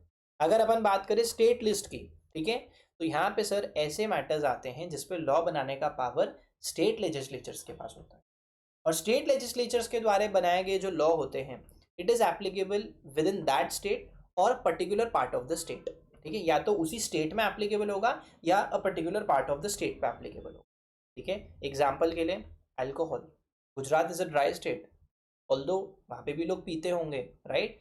बट एक एग्जाम्पल के लिए अगर बताऊँ, आप बोलोगे कि सर कैसे पीते हैं, Gujarat is a dry state. आप लोगों को पता है अभी रिसेंटली इंडिया में कॉन्सर्ट की लहर चल रही थी, राइट, कॉन्सर्ट की लहर चल रही थी। तो वहाँ पे कोल्ड प्ले का भी कॉन्सर्ट हुआ था अहमदाबाद में, राइट। आप लोगों ने सुना ही होगा कोल्ड प्ले का कॉन्सर्ट के तब टिकट के लिए कितनी मारा मारी हुई थी, ठीक है। मैं भी लगा था उसकी लाइन में, मुझे नहीं मिली, ठीक है। तो कोल्ड प्ले के जो कॉन्सर्ट हुए थे गुजरात में, जो कॉन्सर्ट हुए थे उसमें मेरे कुछ बैचमेट्स हैं, मेरे कुछ स्कूल फ्रेंड्स हैं जो वहाँ पे गए थे एंड दे टोल्ड मी कि भाई वहाँ पे लोग जो अपना सैनिटाइजर होता है ना, सैनिटाइजर की बॉटल को खाली कर रहे थे, उसमें वो लोग जो भी उनको पीना था वो डाल रहे थे, एंड वो चीज़ वो लेके घूम रहे थे। तो मतलब सर ड्राई स्टेट है ये तो, बट वहाँ पे भी अल्कोहल तो है। वो जैसे भी आई, पीने वाला कैसे भी जुगाड़ लेता है, ठीक है, बट अल्कोहल जो है वो एक स्टेट लिस्ट का मैटर है, ठीक है। सिमिलरली पुलिस, आपने पढ़ा होगा पुलिस की जीप पे, मुंबई पुलिस, ठीक है, गोवा पुलिस, जिसको दूसरा नाम दे देना चाहिए रोहित शेट्टी पुलिस, ठीक है। ये पुलिस भी, जो पुलिस सर्विसेज होती है, ये भी आपका स्टेट लिस्ट का मैटर है। एग्रीकल्चर इनकम, एग्रीकल्चर इनकम पे टैक्स लेना है कि नहीं लेना है सर, ये तो लेकिन एग्जेम्प्ट होती है ना, एग्रीकल्चर इनकम पे तो टैक्स नहीं लगता ना। पढ़ेंगे अपन पहले चैप्टर में कि कैसे अपना गवर्नमेंट जो है घुमा के उस पर भी टैक्स लगाता है। बट एनीवेज ये भी आपका एक स्टेट लिस्ट मैटर है, ठीक है, it might vary state to state, ठीक है। तीसरा लिस्ट आता है सर कॉन्करेंट लिस्ट। सर जो कॉन्करेंट लिस्ट होता है ना, यहाँ पे लॉ बनाने का पावर पार्लियामेंट के पास भी होता है as well as state legislature के पास, ठीक है। Both have common powers to make the law on the same. Example के लिए एजुकेशन, सर मैं महाराष्ट्र में रहता हूँ, I have studied my entire, मतलब I have done my entire schooling right from pre nursery till class 12 from CBSE school. लेकिन इसका क्या ये मतलब है कि मेरे शहर में स्टेट बोर्ड स्कूल्स नहीं है? बिल्कुल है सर। आपके भी साथ सेम चीज़ हुई होगी कि आपके सिटी में आपने अगर CBSE से पढ़ाई करी है तो स्टेट बोर्ड स्कूल्स भी आपको पता होगा, और अगर स्टेट से करी है तो आपको CBSE स्कूल्स भी पता होगा। सर फिर ऐसा कैसे हो सकता है? क्योंकि education comes under the concurrent list. यहाँ पे लॉ बनाने का पावर दोनों के पास होता है। समझ में आया? So the power of making law किसके पास है, ये समझ में आ गया। और यहां से आपको ये भी समझ में आ गया सर कि टैक्स लगाने का पावर किसके पास है। सर टैक्स आपके ऊपर, इनकम टैक्स लगाने का पावर यूनियन लिस्ट के हिसाब से सिर्फ और सिर्फ पार्लियामेंट के पास, वेराज एग्रीकल्चर इनकम जो है वो आ जाएगा आपका स्टेट लेजिस्लेचर के पावर के अंडर। अरे यस और नो भाई, ठीक है। तो इनकम टैक्स लॉ में आप आओ, ठीक है, and power to levy taxes देखो क्या लिखा है यहाँ पे। The constitution of India article 265, ठीक है, इंडियन कॉन्स्टिट्यूशन का article 265 lays down that no tax shall be levied और collected except by the authority of law. अगर किसी के पास टैक्स लेवी करने की, टैक्स कलेक्ट करने की अथॉरिटी नहीं है तो आपके ऊपर वो टैक्स नहीं लगा सकते। बहुत बढ़िया sir. Accordingly for the levy of any tax, आपके ऊपर टैक्स लगाने के लिए law needs to be framed by the government. जाहिर सी बात है सर, आप हमारे ऊपर अगर टैक्स कलेक्ट करोगे, कल चल के पता चल रहा है कि आपने कम ज़्यादा कर दिया, हम कहाँ से इसकी सुनवाई करेंगे? आपके हमारे बीच में अगर कुछ डिस्प्यूट हो गया गवर्नमेंट, तो इसका माई बाप कौन है? कौन डिसाइड करेगा कि कौन सही कौन गलत? तो उसके लिए कुछ लॉ तो होना चाहिए ना, वो लॉ बनाती है government.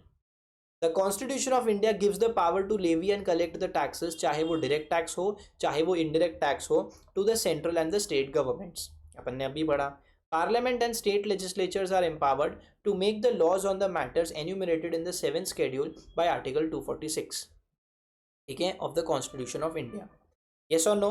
So the 7th schedule to article 246 contains 3 lists that enumerates the matters under which the parliament and the state legislatures have the authority to authority to make the laws for the levy of taxes. तो seven schedule of the article 246 में 3 list है जहाँ पे ये powers दिए गए हैं। Union list, state list, concurrent list. Union list में parliament has the exclusive power to make the laws on the matters contained in the union list. State list में ये सेम चीज लेजिस्लेचर ऑफ स्टेट के पास होता है, and concurrent में both parliament and state legislatures have the power to make the laws on the matters contained in the concurrent list. बढ़िया sir. एक चीज़ मैंने आपको बताया था कि यूनियन लिस्ट में एंट्री नंबर 82 जो है ना, दैट इज इनकम टैक्स, ठीक है। यहाँ पे 7 शेड्यूल के हिसाब से लॉ बनाने का पावर सिर्फ पार्लियामेंट को दिया गया है। वेर एज अगर आप स्टेट लिस्ट में आओ तो एंट्री नंबर 46 आता है एग्रीकल्चर इनकम का, ठीक है। Entry number 46 of the state list is nothing but agriculture income, जहाँ पे लॉ बनाने का पावर किसको दिया गया है? State legislature. सर ये तो बहुत थेरी हो रहा है, ये तो बहुत बड़ा बोरिंग हो रहा है। ट्रस्ट मी गाइस, शुरू का एक क्लास और अगले क्लास का आधा क्लास थोड़ा थेरी होने वाला है, बट आज के ही क्लास के by the end of the today's class चीज़ें इंटरेस्टिंग होने लग जाएगी, राइट? क्या पता आपको अभी भी इंटरेस्टिंग लग रही होगी सर। और फिर आप लिखाने देखो सर, अपना मोटिव एकदम क्लियर है। अपन का राइटिंग जो होगा, राइटिंग प्रैक्टिस, वो ज़्यादा से ज़्यादा क्वेश्चंस पे होगा।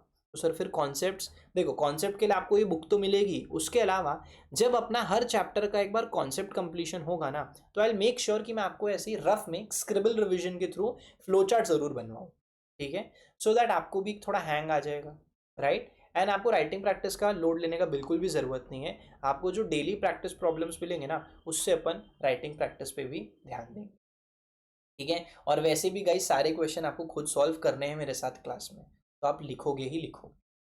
ऑल्सो ये चीज़ अगर अपन ऐसा करेंगे कि अपन सारी चीज़ लिखेंगे, ठीक है, तो एक लेवल के बाद आप लोग ही ऐसे हो जाओगे कि सर हम कितना लिखेंगे, हमारे को सेम चीज़ तो यहाँ पे भी लिखी है, ठीक है, बट अपन शॉर्ट नोट्स भी बनाएंगे, तो आप ज़्यादा चिंता करने की ज़रूरत नहीं है, ठीक है सर।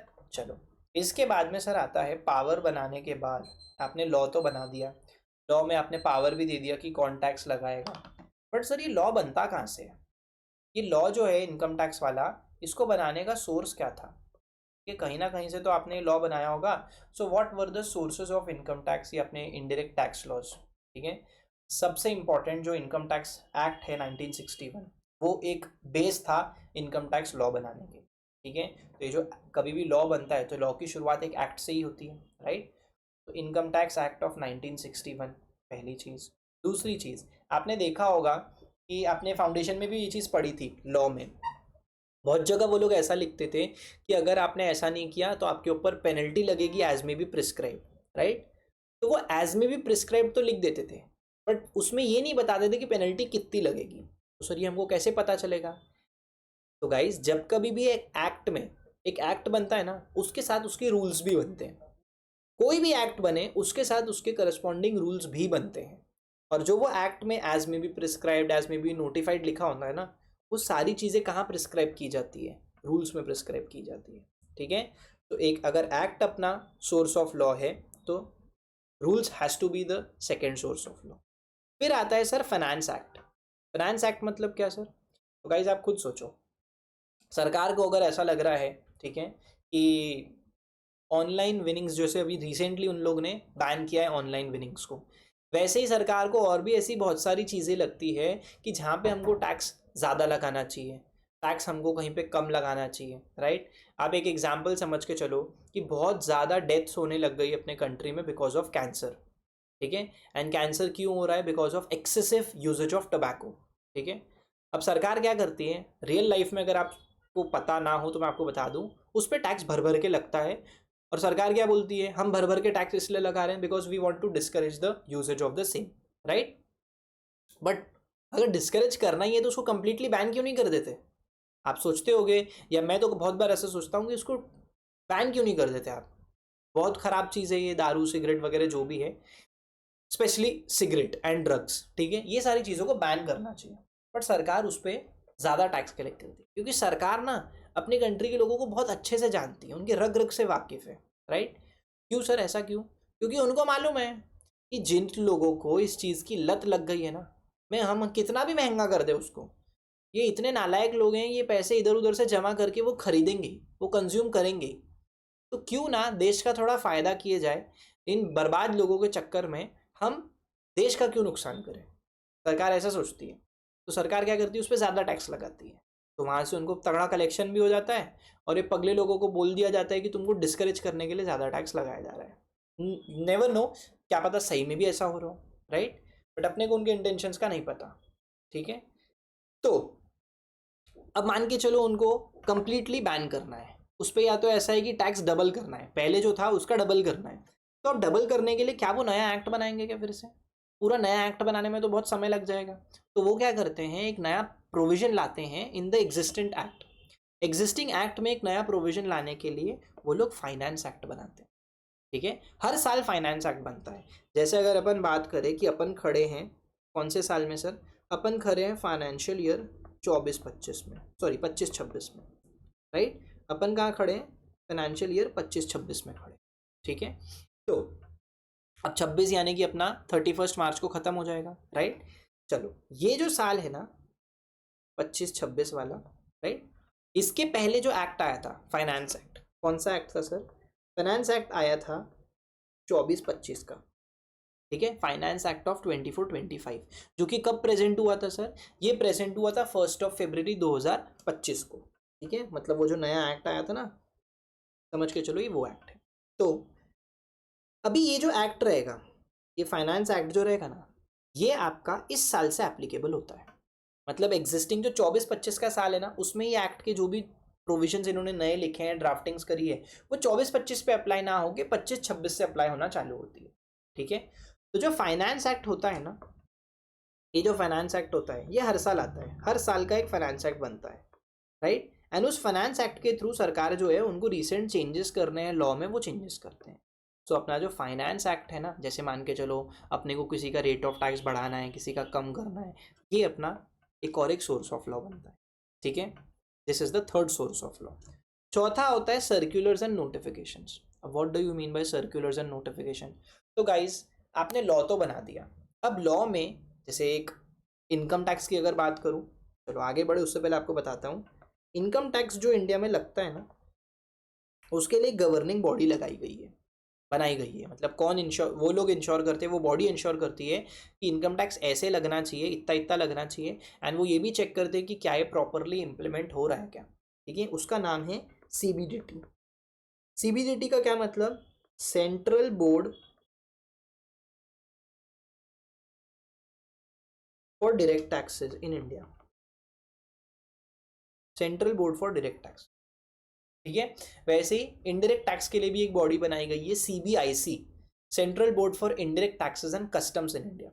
ठीक है, तो ये जो चीज़ है, सीबीडीटी जो है ना, ये क्या करते हैं, जैसे मान के चलो अपना इनकम टैक्स डिपार्टमेंट है। ठीक है, अगर आपने नहीं सुना है तो आप लोगों के सबके एरिया में, सब लोगों के एक शहर में एक ना एक डिपार्टमेंट ज़रूर दिख जाएगा आपको, जीएसटी का अलग, इनकम टैक्स का अलग। तो ये जो डिपार्टमेंट होते हैं, यहाँ जो ऑफिसर्स बैठे रहते हैं, ये क्या करते हैं, आप लोगों के बिजनेस में जो भी इनकम टैक्स से रिलेटेड प्रॉब्लम आता है ना, जो कोई नोटिस भेजती है सरकार आपको, ठीक है, आप उसका रिप्लाई बना के इन लोगों के पास लेके जाते हो। अब इन लोगों को अगर खुद को कभी एक्ट में कुछ डाउट आ गया, तो लेट सपोज मुझे अगर टैक्स में कुछ डाउट आ गया, तो मैं क्या करूंगा, मैं इंस्टीट्यूट के द्वारा दी गई मॉड्यूल एक बार खोल के देखूंगा। ठीक है, इंस्टीट्यूट से ही वो चीज़ का मैं क्लैरिफिकेशन मांगूंगा कि भाई मुझे यहाँ पे डाउट आ रहा है, एज अ टीचर मुझे मेरे स्टूडेंट्स को पढ़ाना है, आप मुझे ये चीज़ के लिए क्लैरिफिकेशन दो। बराबर है। वैसे ही सर इनकम टैक्स भी एक, समझ के चलो, एक सिलेबस है बहुत बड़ा, जिसके बहुत सारे ऐसे ऑफिसर्स हैं, ठीक है, जो इंश्योर करते हैं कि सबके साथ प्रॉपर एक ईज रहे, मतलब एक सबको proper ease of doing business रहे, इनकम टैक्स रिलेटेड उनको कोई प्रॉब्लम ना हो। तो वो ऑफिसर्स को अगर कभी इनकम टैक्स में डाउट आ गया, तो वो क्या करेंगे, तो उनके डाउट को सॉल्व करने के लिए, उनको क्लैरिफिकेशंस देने के लिए सीबीडीटी जो है, central board for direct taxes, वो सर्कुलर इशू करती है। जस्ट लाइक हमारे जैसे टीचर्स लोगों को भी कोई डाउट है तो इंस्टीट्यूट से हम उसको क्रॉस वेरीफाई करते हैं, वैसे ही जो इनकम टैक्स ऑफिसर्स होते हैं वो अपने डाउट्स को क्लैरिफाई करने के लिए सीबीडीटी के पास सर्कुलर लेते हैं, सीबीडीटी से सर्कुलर्स मांगते हैं, या सीबीडीटी उनको सर्कुलर इशू करती है। तो सर्कुलर्स जो होते हैं ना, वो स्पेसिफिकली बाइंडिंग होते हैं on the income tax department. अपने जैसे कॉमन मैन के ऊपर वो बाइंडिंग नहीं होता, circulars are not binding on us. लेकिन अपन उसका बेनिफिट ले सकते हैं क्या? बिल्कुल ले सकते हैं। कैसे सर? अभी तो आप बोले वो अपने पे बाइंडिंग नहीं होते। मान के चलो कभी आपका कोई केस लगा, आपके बिजनेस में कोई केस आया, सरकार की तरफ से नोटिस आया कि आपने इनकम टैक्स ऐसा ऐसा टाइम पे भरा नहीं है, आपको उस पर इतना पेनल्टी लगा दें। अब सर रिसेंटली सरकार ने एक क्या किया, सर्कुलर लाया था। उस सर्कुलर के बेसिस पे, ठीक है, सर्कुलर के बेसिस पे ये समझ में आता है कि ये तो सरासर गलत है। जो इनका नोटिस का ग्राउंड्स है, जो इस इनकम टैक्स ऑफिसर ने नोटिस का ग्राउंड्स दिया है, सरासर गलत है। इस सर्कुलर में क्लियरली खुद सरकार ने लिखा है ऐसा नहीं होता। अब अपन क्या करेंगे, जब उस इनकम टैक्स ऑफिसर के द्वारा दी गई नोटिस का रिप्लाई बनाएंगे ना, तो अपन सपोर्टिंग में ये लगाएंगे सर्कुलर, और उसी ग्राउंड्स पे अपन अपना रिप्लाई बनाएंगे। तो अपन उसका यूज़ कर रहे हैं, अपन उसको बोलेंगे कि भाई साहब ये सर्कुलर आया था 2025-26 में, सर्कुलर नंबर 1, जिसमें सरकार ने खुद ने ये चीज़ लिखी है, तुम क्या बात का नोटिस बना रहे हो मेरे भाई। अपन उसको यूज़ ज़रूर कर सकते हैं, even though it is not binding on us. Circular जो होता है वो बाइंडिंग होता है इनकम टैक्स डिपार्टमेंट पर। समझ में आया क्या सर? बट अपन उसका बेनिफिट ले सकते हैं। सर नोटिफिकेशन क्या होता है? नोटिफिकेशन मतलब कोई भी रिसेंट चेंज या अमेंडमेंट आया है तो सेंट्रल गवर्नमेंट या फिर सीबीडीटी आपको नोटिफिकेशन के थ्रू नोटिफाई कर सकता है। समझ में आया? परफेक्ट। फिर ये sir case law, case law तो आपने पढ़ा ही होगा। केस लॉ क्या होता है सर? अबे लॉ में नहीं पढ़ा क्या? लॉ में पढ़ के नहीं आए, Balfour versus Balfour, salmon versus salmon, right. Salmon versus salmon का आपने कॉन्सेप्ट पढ़ा था, ठीक है। उसमें क्या होता है, सेपरेट लीगल एंटिटी के हिसाब से वो बताता है, उसका उसी के बेसिस पे सेपरेट लीगल एंटिटी का अपन कॉन्सेप्ट पढ़ते हैं, राइट। तो अपन ये, अगर मैं आपको बोलूं कि अपन एक केस लॉ के बेसिस पे भी लॉ बना सकते हैं या लॉ का एक पर्टिकुलर पार्ट बना सकते हैं, तो इट्स एब्सोल्युटली करेक्ट, ऐसा होता है। पुराना कोई ऐसा केस हुआ था, ठीक है, जिसमें कुछ लफड़ा आया था, कुछ पेज फंस गया था, उसका तब के टाइम पे जो भी बेसिस पे आपने जजमेंट दिया, उसको आप वापस ना हो, वापस लोगों के बीच में इस मैटर पे डिस्प्यूट ना हो, इसलिए आप उसको लॉ का एक पार्ट बना लेते हो और वहां पे आप उस केस लॉ का रेफरेंस देते हो कि देखो सर आज आपके साथ ऐसा ऐसा हो रहा है, सेम टू सेम चीज आज से 50-60 साल पहले भी हुई थी, तब हमने ये जजमेंट दिया था और उसी के बेसिस पे आज भी हम ये जजमेंट दें, ठीक है। It is a part of law. तो केस लॉ भी एक सोर्स ऑफ लॉ होता है जहां से आप लॉ में कोई नया प्रोविजन ऐड कर सकते हो या लॉ का उसको पार्ट बना सकते हो, राइट। सेम चीज़ इनकम टैक्स में भी होती है। आगे अपन जब चलेंगे तो मैं आपको बताऊंगा कि कैसे पुराने कोई केस के बेसिस पे आज की डेट में इंस्टीट्यूट अपना सरकार जो है, पार्लियामेंट जो है, वही जजमेंट देता है, ठीक है। तो income tax act of 1961, income tax rules of 1962, finance act every year, circulars and notification ये भी ऑलमोस्ट हर साल आते हैं, एंड आपका case laws, these are the sources of income tax law in India, ठीक है सर। अब देखो एक बार इसको गो थ्रू कर लेते हैं, राइट। सर ये जो भी अपन पढ़ रहे हैं ना, it is just to set the tone of the entire syllabus.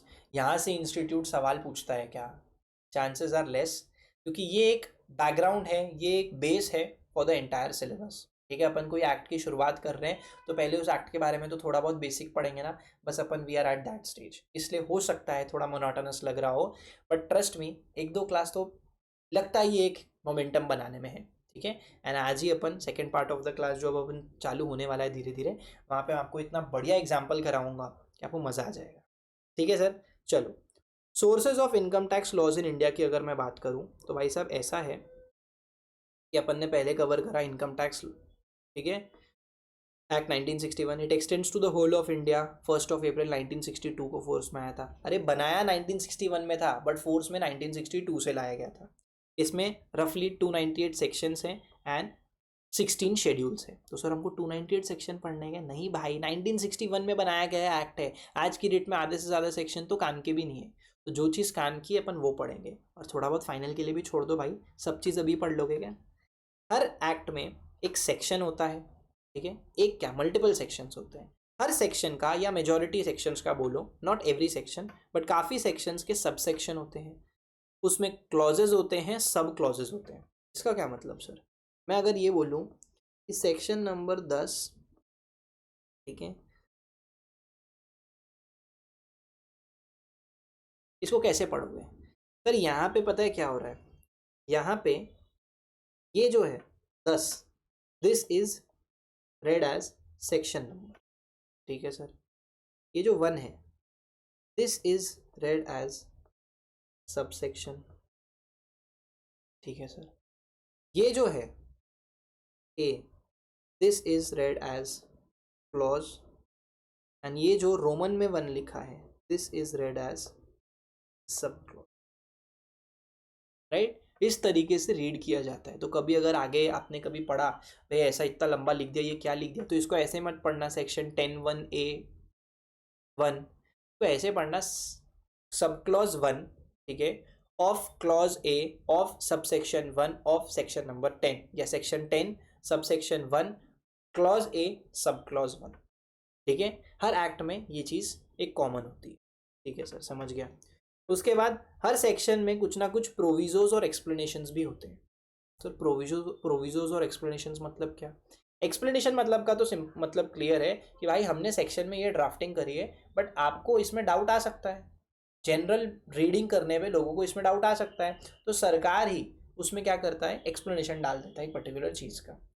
Similarly आपका जो प्रोविजोज होता है, प्रोविजो क्या होता है, देखो सेक्शन नंबर 10 बोलता है कि एवरीवन, ठीक है, whose earning an income of 10 lakh rupees has to pay income tax, provided that if your age is above 80 you are exempted from income tax.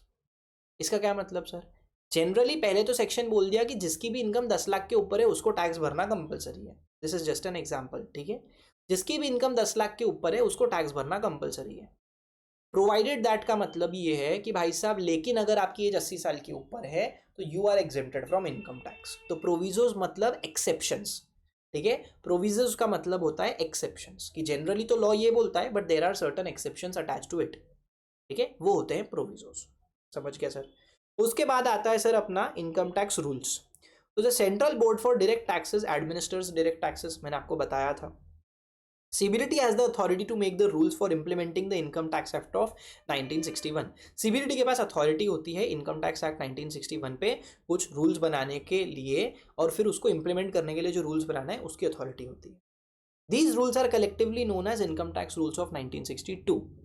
ठीक है, यहाँ पे भी सर रूल्स में सब रूल्स होते हैं, प्रोविजोज होते हैं एंड एक्सप्लेनेशंस होते हैं। प्रोविजोज मतलब एक्सेप्शंस, एक्सप्लेनेशन मतलब clarifications. Both Income Tax Act 1961 and the Rules 1962 should be studied together for proper understanding। अगर जैसे आप मान के चलो आप हाईएस्ट लेवल की टैक्स में प्रैक्टिस कर रहे हो, राइट, तो वहाँ पे आप ये बोलोगे क्या किसी को कि एज में भी प्रिस्क्राइब पनिशमेंट लगती है तो मेरे को एक बार चेक करना पड़ेगा? ऐसा नहीं होता। जब अपन हाईएस्ट लेवल का प्रैक्टिस कर रहे हैं, ये अगर अपन किसी को रिप्रेजेंट कर रहे हैं, ठीक है, कोर्ट में या डिपार्टमेंट में, तो अपने को सब चीज़ बाय हार्ट होना चाहिए, ठीक है। ऑफ कोर्स अपन को ऐसा हमेशा रटा हुआ नहीं रहेगा, but we'll always refer the rules as well. तो वो दोनों को चीज़ों को साथ में पढ़ना चाहिए फॉर द अटमोस्ट अंडरस्टैंडिंग, मतलब एकदम बेस्ट अंडरस्टैंडिंग के लिए दोनों को साथ में पढ़ना चाहिए। परफेक्ट, ये तो सबको पता है। फिर आता है finance act. The income tax act 1961 is updated annually through the finance act. हर साल उसमें अपडेट्स लाए जाते हैं। First schedule to the finance act contain 4 parts which specifies the rates of the tax. जैसे कि सर में अलग अलग स्केड्यूल्स होते हैं, जिसमें पहला स्केड्यूल में क्या बोला है कि इस साल में क्या टैक्स रेट रहेगी, ठीक है। एक होता है टैक्स डिडक्टेड एट सोर्स, ठीक है, उसमें क्या रेट रहेगी, ठीक है। फिर tax rates for salary, TDS and advance tax computation. Sir ये एडवांस टैक्स TDS वगैरह क्या है, थोड़ी सी देर रुको सब समझाऊंगा। Rules for computing net agriculture income, agriculture income को कंप्यूट करने के क्या रूल्स रहते हैं, अगर कुछ चेंजेस हैं तो वो फाइनेंस एक्ट में बता देते हैं। फिर आपने बताया था सर सर्कुलर एंड नोटिफिकेशन। तो सर सर्कुलर मतलब CBDT issues circular to address specific issues and clarify provisions of the act। Perfect sir। Circulars are binding on the department but not on the assessee। Circulars जो है वो department पे binding होते हैं but assessee को वो bind नहीं करते। Notifications are issued by the central government or the CBDT for the general public as well as the department। Legal decisions of the court। Case laws refers to the court decisions and are essential in studying the income tax law। बराबर है sir. Supreme court ने अगर किसी पुराने case पे judgement सुनाया था तो उनके द्वारा जो जजमेंट है वो नेशन वाइड बाइंडिंग होता है, राइट। लेकिन अपन ने पढ़ा है हाई कोर्ट भी तो होते हैं। अपनी second superior authority after the supreme court is the high court. Her state में ऑलमोस्ट बोल रहा हूँ, not every state, her state में कुछ कुछ स्टेट शेयर भी करती है। मेजोरिटी ऑफ द स्टेट्स के खुद के हाई कोर्ट है, ठीक है। कहीं कहीं 2 भी है, जैसे तमिलनाडु में 2 है, चेन्नई कोयम्बटूर में, इन अपने महाराष्ट्र में 2 है, नागपुर मुंबई में, ठीक है। तो जो हाई कोर्ट के द्वारा जजमेंट सुनाया गया होता है it is binding with in the respective state. मतलब सर एक हाई कोर्ट के जजमेंट को ओवर रूल किया जा सकता है इन द डिफरेंट स्टेट, क्योंकि सर उसका जो जजमेंट है ना वो उस स्टेट पे एप्लीकेबल होता है, लेकिन सुप्रीम कोर्ट का जो जजमेंट है वो पूरे के पूरे इंडिया पे एप्लीकेबल। परफेक्ट, ठीक है सर। तो ये अपन ने पढ़ा अबाउट द सोर्सेस, ठीक है सर। आ जाओ अपने नोट्स में। सोर्सेज के बाद अपने कुछ इंपॉर्टेंट डेफिनेशंस आते हैं, ठीक है। इंपॉर्टेंट डेफिनेशंस अपन कवर करेंगे एंड एक छोटा सा कॉन्सेप्ट अपन कवर करेंगे, 1 घंटा अपने को और लगेगा, ठीक है सर। गाइस एक बात बोलूँ क्या, टैक्स ऐसा सब्जेक्ट है कि आप लोगों को सबने डरा के भेजा होगा, ठीक है। भाई टैक्स से बच के रहना, क्योंकि देखो अकाउंट्स तो आपने 11वीं 12वीं में पढ़ा था, कंसिडरिंग द फैक्ट कि आपने कॉमर्स लिया होगा, हो सकता है कुछ कुछ स्टूडेंट साइंस के होंगे, बट तुमने भी फाउंडेशन में अकाउंट्स पढ़ रखा है, बराबर है। अगर आप लोग BCom कर रहे हो तो आप BCom में प्रोवाइडेड अगर आप पढ़ते होगे, ठीक है, तो वहाँ पे आपने थोड़ा बहुत अकाउंट्स पढ़ रखा है। सर फाउंडेशन में आप लॉ पढ़ के आ रहे हो, ठीक है। तो ग्रुप 1 में टैक्स ही एक ऐसा सब्जेक्ट है जो आप नया, आपके लिए नया है, ठीक है। बट ट्रस्ट मी सबसे इंटरेस्टिंग होने वाला है ये subject. It is not exactly theory जैसा कि लॉ है and it is not exactly practical जैसा कि अकाउंट्स है। It is a mix of theory as well as practical, और बहुत ही वेल बैलेंस्ड सिलेबस है।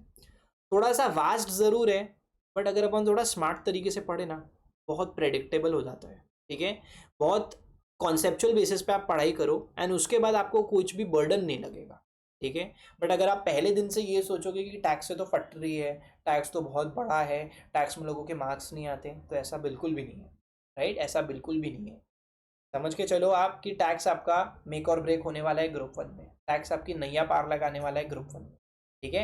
एंड मुझसे पढ़ोगे ना तो आपको टेंशन लेने का ज़रूरत नहीं है, मैं संभाल लूँगा, राइट। चलो, तो इंपॉर्टेंट डेफिनेशंस में सर पहला लिखा है असेसमेंट ईयर, दूसरा लिखा है प्रीवियस ईयर। इनका क्या मतलब होता है सर? आप खुद सोचो, आप काम को, ये तो पता है फाइनेंशियल ईयर चालू होता है 1 अप्रैल को, खत्म होता है 31 मार्च को, राइट। अब मैंने अगर ये साल में कोई काम किया है तो ये साल भर की इनकम पे टैक्स इकट्ठा पे होता है? नहीं, ऐसा नहीं होता, इकट्ठा पे नहीं होता है, मैं समझाऊंगा आगे। बट ये तो अपने को पता है ना कि अपनी साल भर की इनकम पे, टोटल इनकम पे टैक्स कैलकुलेट किया जाता है। हाँ सर, ये तो पता है कि हमको टोटल इनकम पे कैलकुलेट करना है, राइट। ठीक है, हमको सर ये चीज़ ज़रूर पता है कि we need to calculate the tax on the total income, total income पे टैक्स कैलकुलेट होता है, ठीक है सर। तो टोटल इनकम पे पहुंचने के लिए सर आपको पूरा साल काम करने के बाद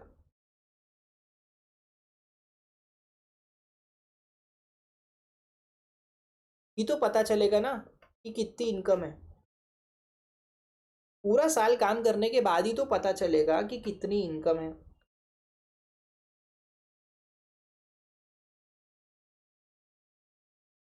राइट सर, ये भी सही है, पूरा साल काम करेंगे तभी तो पता चलेगा कि साल भर में कितने पैसे कमाए हैं, राइट। तो आपको अगर मैं ये बोलूं कि एक पर्टिकुलर फाइनेंशियल ईयर में आपने काम किया, उसमें कितना पैसा कमाया, ये पता करने में क्लोजर ऑफ द ईयर तक तो रुकना पड़ेगा। साल खत्म होएगा तभी तो पता चलेगा ना कि इस साल में मैंने कितना पैसा कमाया।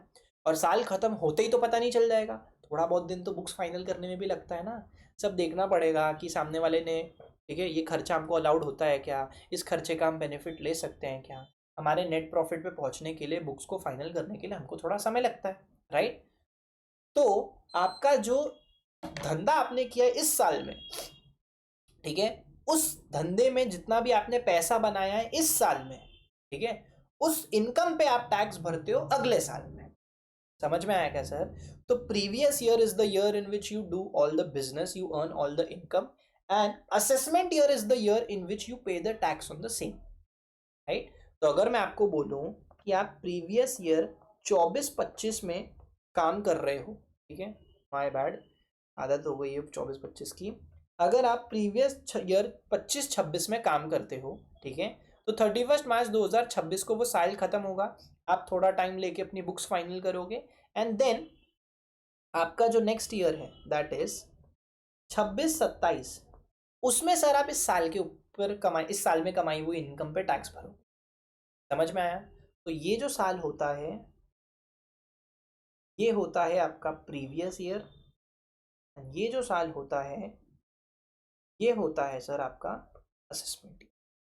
इतना सिंपल है, ठीक है, इतना सिंपल है ये, बस यही फंडा है इसका। Assessment year is a period of 12 months जहाँ पे अपन प्रीवियस ईयर की इनकम को असेस करके उस पर टैक्स कैलकुलेट करते हैं, ठीक है, उसका असेसमेंट करते हैं। And previous year is the year in which we earn the income on which we are going to pay the tax in the assessment, ठीक है। अब एक और एक डिफरेंशिएटिंग फैक्टर है दोनों के बीच में। सर मुझे एक बात बताओ, व्हाट आर द ऑड्स कि मेरे को अगर नया बिजनेस चालू करना है तो मैं 1 अप्रैल को ही चालू करूंगा? कोई कंपल्शन है क्या? कहीं लिखा है क्या कि नया धंधा चालू करना है तो 1 अप्रैल को ही करना पड़ेगा? अरे सर, मेरे को आइडिया ही जून में आया, मेरे को आइडिया ही जुलाई में आया, तो धंधा तो तभी चालू करूंगा ना। Of course sir. तो इट मीन्स कि भाई मेरा जो प्रीवियस ईयर है, इट इज नॉट नेसेसरी कि वो 12 महीने का पीरियड हो। प्रीवियस ईयर जो होता है, it is not necessary, it is not compulsory that it will be a period of 12 months. However on the other hand, का जो असेसमेंट ईयर होता है ना, it is always a period of 12 months, क्योंकि वो तो अगला साल है। 25-26 में मैंने धंधा चालू करा, चाहे मैं अप्रैल में करूँ चाहे मैं दिसंबर में करूँ, धंधा मैंने प्रीवियस ईयर में चालू करा है, इसमें जितनी इनकम कमाऊंगा इस पे टैक्स में असेसमेंट ईयर में भरूंगा।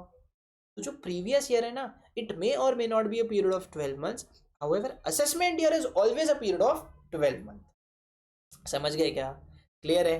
तो प्रीवियस ईयर वो साल होता है जिसमें अपन पैसा बनाते हैं, एंड उस पर कितना टैक्स भरना है और कब भरना है वो अपन असेसमेंट ईयर में करते हैं, ठीक है सर। चलो, समझ गए? ये दोनों डेफिनेशन को एक बार अपन कॉन्सेप्ट नोट से क्लियर कर लेते हैं। आ जाओ बेटा। देखो क्या बोल रहा है assessment year, it is a 12 month period starting from 1st April every year. Income earned in the previous year is taxed in the following assessment year. Perfect. Income from the financial year 25-26 is taxable in the assessment year 26-27. 25-26 में जो पैसा कमाऊंगा उस पर tax 26-27 assessment year में भरूंगा। ठीक है sir, perfect. Previous year is the financial year immediately preceding the assessment year. वाह sir वाह, ये तो वही प्राइवेट कंपनी पब्लिक कंपनी वाला डेफिनेशन आप दे रहे हो। ये company which is not a public company is a private company. बेवकूफ। For a new business, it starts from the date of setup and ends on 31st March. जिस दिन source of income चालू हुआ है उस दिन से previous year चालू होगा। If a new source of income arises, the previous year starts from that day and ends on the upcoming 31st March. May or may not be a 12-month period. Assessment year will always be a 12-month. Yes sir. अब आओ आप आगे। अगला definition आता है sir person का। अभी person के डेफिनेशन में ना एक एग्जाम्पल समझो, मेरी बात को ध्यान से सुनना। देखो सर, मैं अभी कौन हूँ? मैं अकेला हूँ, मैं एक इंडिविजुअल हूँ। मैं इंडिविजुअल हूँ। मैं अगर धंधे की शुरुआत करूँगा थोड़ी ना मैं पहले दिन पे ही कंपनी खोल के बैठ जाऊँगा, नहीं सर। पहले तो मैं एक इंडिविजुअल रहूँगा। पहले मैं इंडिविजुअल बेसिस पे काम कर रहा हूँ। अब मैंने थोड़ा थोड़ा धीरे धीरे धंधा बढ़ाया। इंडिविजुअल के बाद मैंने चालू किया एक HUF, सारी फैमिली को धंधे में घुसा लिया। ठीक है, HUF यानी कि हिंदू अनडिवाइडेड फैमिली। क्या होता है आगे समझाऊंगा।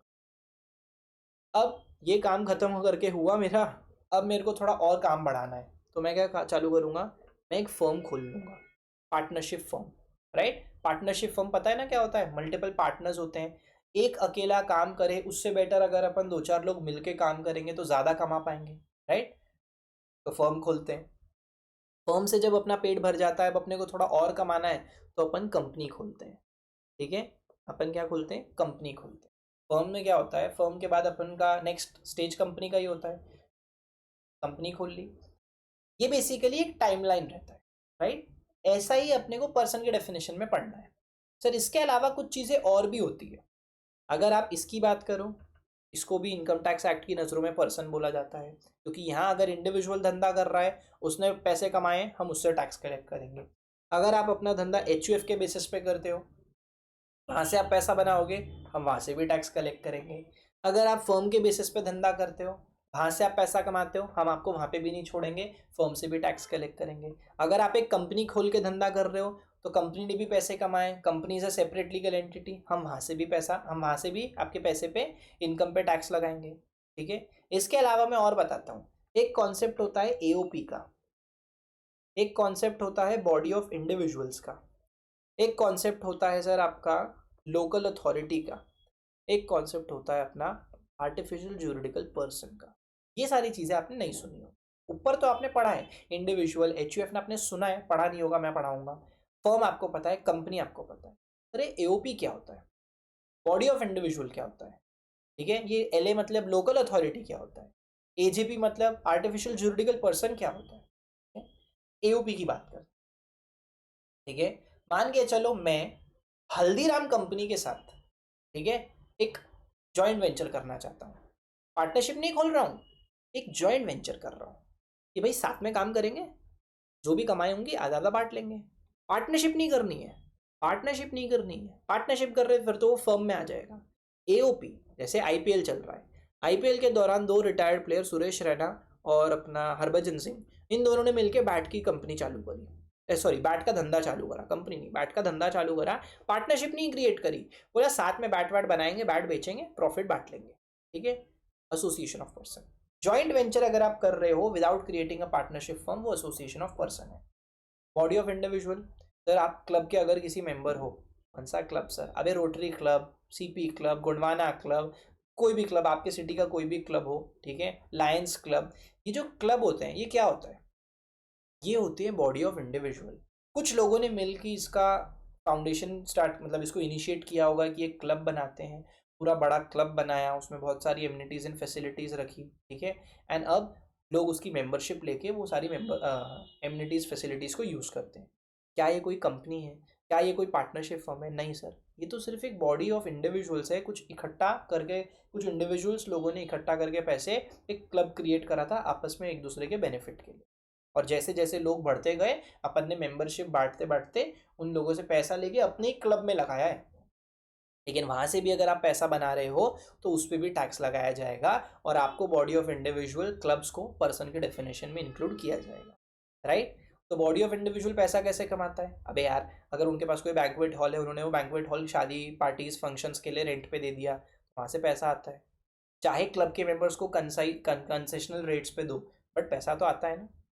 तो वो इनकम के ऊपर भी टैक्स लगाया जाएगा। लोकल अथॉरिटी आपका है, नगर निगम वगैरह, म्यूनिसिपैलिटी वगैरह जो आपके लोकल एरिया की होती है, इस पर भी टैक्स लगाया जाता है क्योंकि इनको भी पर्सन के डेफिनेशन में गिना जाता है। मतलब इसका ये मतलब है क्या कि सर हर पर्सन पे टैक्स लगाते हैं? नहीं, मैं समझाऊंगा, ठीक है। और एजेपी मतलब क्या सर? Artificial juridical person. अपने जो यूनिवर्सिटीज़ होते हैं, ठीक है, अपने जो इंस्टीट्यूट्स होते हैं, ये सारे आर्टिफिशियल ज्यूरिडिकल पर्सन में आते हैं। समझ में आया क्या सर? क्लियर है? चलो, तो जो पर्सन का डेफिनेशन है ना, उसका क्या मतलब होता है? उसका क्या मतलब होता है सर? उसका मतलब क्या होता है? देखो सर, सबसे पहला एक इंडिविजुअल, ठीक है, चाहे वो मेल हो, चाहे वो फीमेल हो, चाहे वो मेजर हो, चाहे वो माइनर हो, चाहे वो साउंड माइंड का हो, चाहे वो अनसाउंड माइंड का हो, he is considered to be a individual and वो इंडिविजुअल पर्सन माना जाता है। अगर मैं बात करूं HUF की, ठीक है, तो HUF भी आपका पर्सन माना जाता है। फर्म्स में आप बात कर लो, चाहे आपकी वो पार्टनरशिप फर्म हो या फिर सर वो हो आपकी LLP, दोनों को पर्सन के डेफिनेशन में इंक्लूड किया जाता है। सर अगर आप बात करते हो कंपनी की, तो कंपनी में सर आपका इंडियन कंपनी हो गया, फॉरेन कंपनी हो गया, डोमेस्टिक कंपनी हो गया, इन सबको पर्सन के डेफिनेशन में माना जाता है। सर अगर आप बात करो कंपनी के बाद एसोसिएशन ऑफ पर्सन की, एग्जांपल जॉइंट वेंचर्स, उसको भी आप क्या मानते हो? पर्सन की डेफिनेशन मानते हो। अगर आप बात करो सर BOI यानी कि बॉडी ऑफ इंडिविजुअल, यानी कि आपका मेंबर्स क्लब, एग्जांपल के लिए मेंबर्स क्लब, ये भी आपके पर्सन के डेफिनेशन में आता है। फॉलोड बाय सर आपका होता है लोकल अथॉरिटी, ठीक है, जैसे म्यूनिसिपैलिटी। तो जो अपनी म्यूनिसिपैलिटी होती है ये भी सर आपके पर्सन के डेफिनेशन में आती है। And lastly artificial juridical person, यानी कि सर आपकी यूनिवर्सिटीज़ जो होती है ये भी आपके पर्सन के डेफिनेशन में आती है, ठीक है। अभी पर्सन का डेफिनेशन क्यों पढ़ रहे हैं अपन सर? क्योंकि इंपॉर्टेंट है पढ़ना, ठीक है। वो पर्सन, ठीक है, जिसकी इनकम एक सर्टन लेवल के ऊपर होती है ना, उस पर अपन टैक्स लगाते हैं। हर पर्सन पे टैक्स नहीं लगाते, बट अगर कोई पर्सन ही नहीं है तो उस पर आप टैक्स ही नहीं लगा सकते। इंस्टीट्यूट ने अपना स्कोप वाइड कर दिया है in terms of the definition of person, ताकि अपन अपना टैक्स का कलेक्शन भी बढ़ा सके। उन्होंने सबको लपेट लिया पर्सन के डेफिनेशन में। अब बताओ बेटा, तुम में से जो भी धंधा करके पैसा कमा रहा है, सबकी इनकम पे हम टैक्स कलेक्ट करने का हमारे पास एक वो है, क्या बोलते हैं उसको, एक वर्ड नहीं मिल रहा मुझे, हमारे पास एक चांस है to collect tax from you. Of course एक सर्टन कंडीशन फुलफिल होनी चाहिए, तो ही हम आपके ऊपर टैक्स कलेक्ट कर पाएंगे, ठीक है, आपके ऊपर टैक्स इम्पोज करके कलेक्ट कर पाएंगे। तो ये होता है सर आपका पर्सन का डेफिनेशन, ठीक है। इंडिविजुअल्स यानी कि natural person, male female minor junior major जो भी हो गया। HUF यानी कि सेपरेट एंटिटी जहाँ पे कर्ता होता है, हेड ऑफ द फैमिली, और मेंबर्स होते हैं। कंपनी की बात करूँ तो इंडियन, डोमेस्टिक, फॉरेन होती है। फर्म की बात करूँ तो पार्टनरशिप फर्म LLP होती है। Association of person, joint ventures, body of individual members club, local authority, municipality, artificial juridical person यानी कि यूनिवर्सिटीज एंड बार काउंसिल, ये होते हैं सर आपके पर्सन। तो सर असेसी क्या होता है? भाई साहब वो पर्सन जिसके ऊपर कोई ना कोई लाइबिलिटी है टू पे द टैक्स और any sum to the income tax act, under the income tax act. Government को कोई भी इनकम टैक्स का अमाउंट या कोई भी इंटरेस्ट का अमाउंट आपको पे करने की आपके ऊपर अगर लाइबिलिटी है, तो you as a person are going to be termed as a assessee. मतलब सर ये कि हर असेसी पर्सन होता है, बिल्कुल होता है, बट हर पर्सन असेसी होगा क्या? नहीं। आप समझ के देखो, मैं अगर एक CA बन गया हूँ, मैं पैसा कमा रहा हूँ, ठीक है, मुझे सरकार को पैसा टैक्स में पे करना है, I am N assessee, right.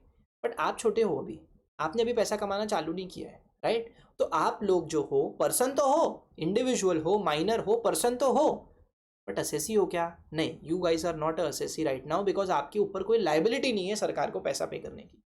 जिसके ऊपर सरकार को पैसा पे करने की कोई लाइबिलिटी है वो असेसी कहलाया जाता है। The person liable to pay tax और any sum under the income tax act is the assessee.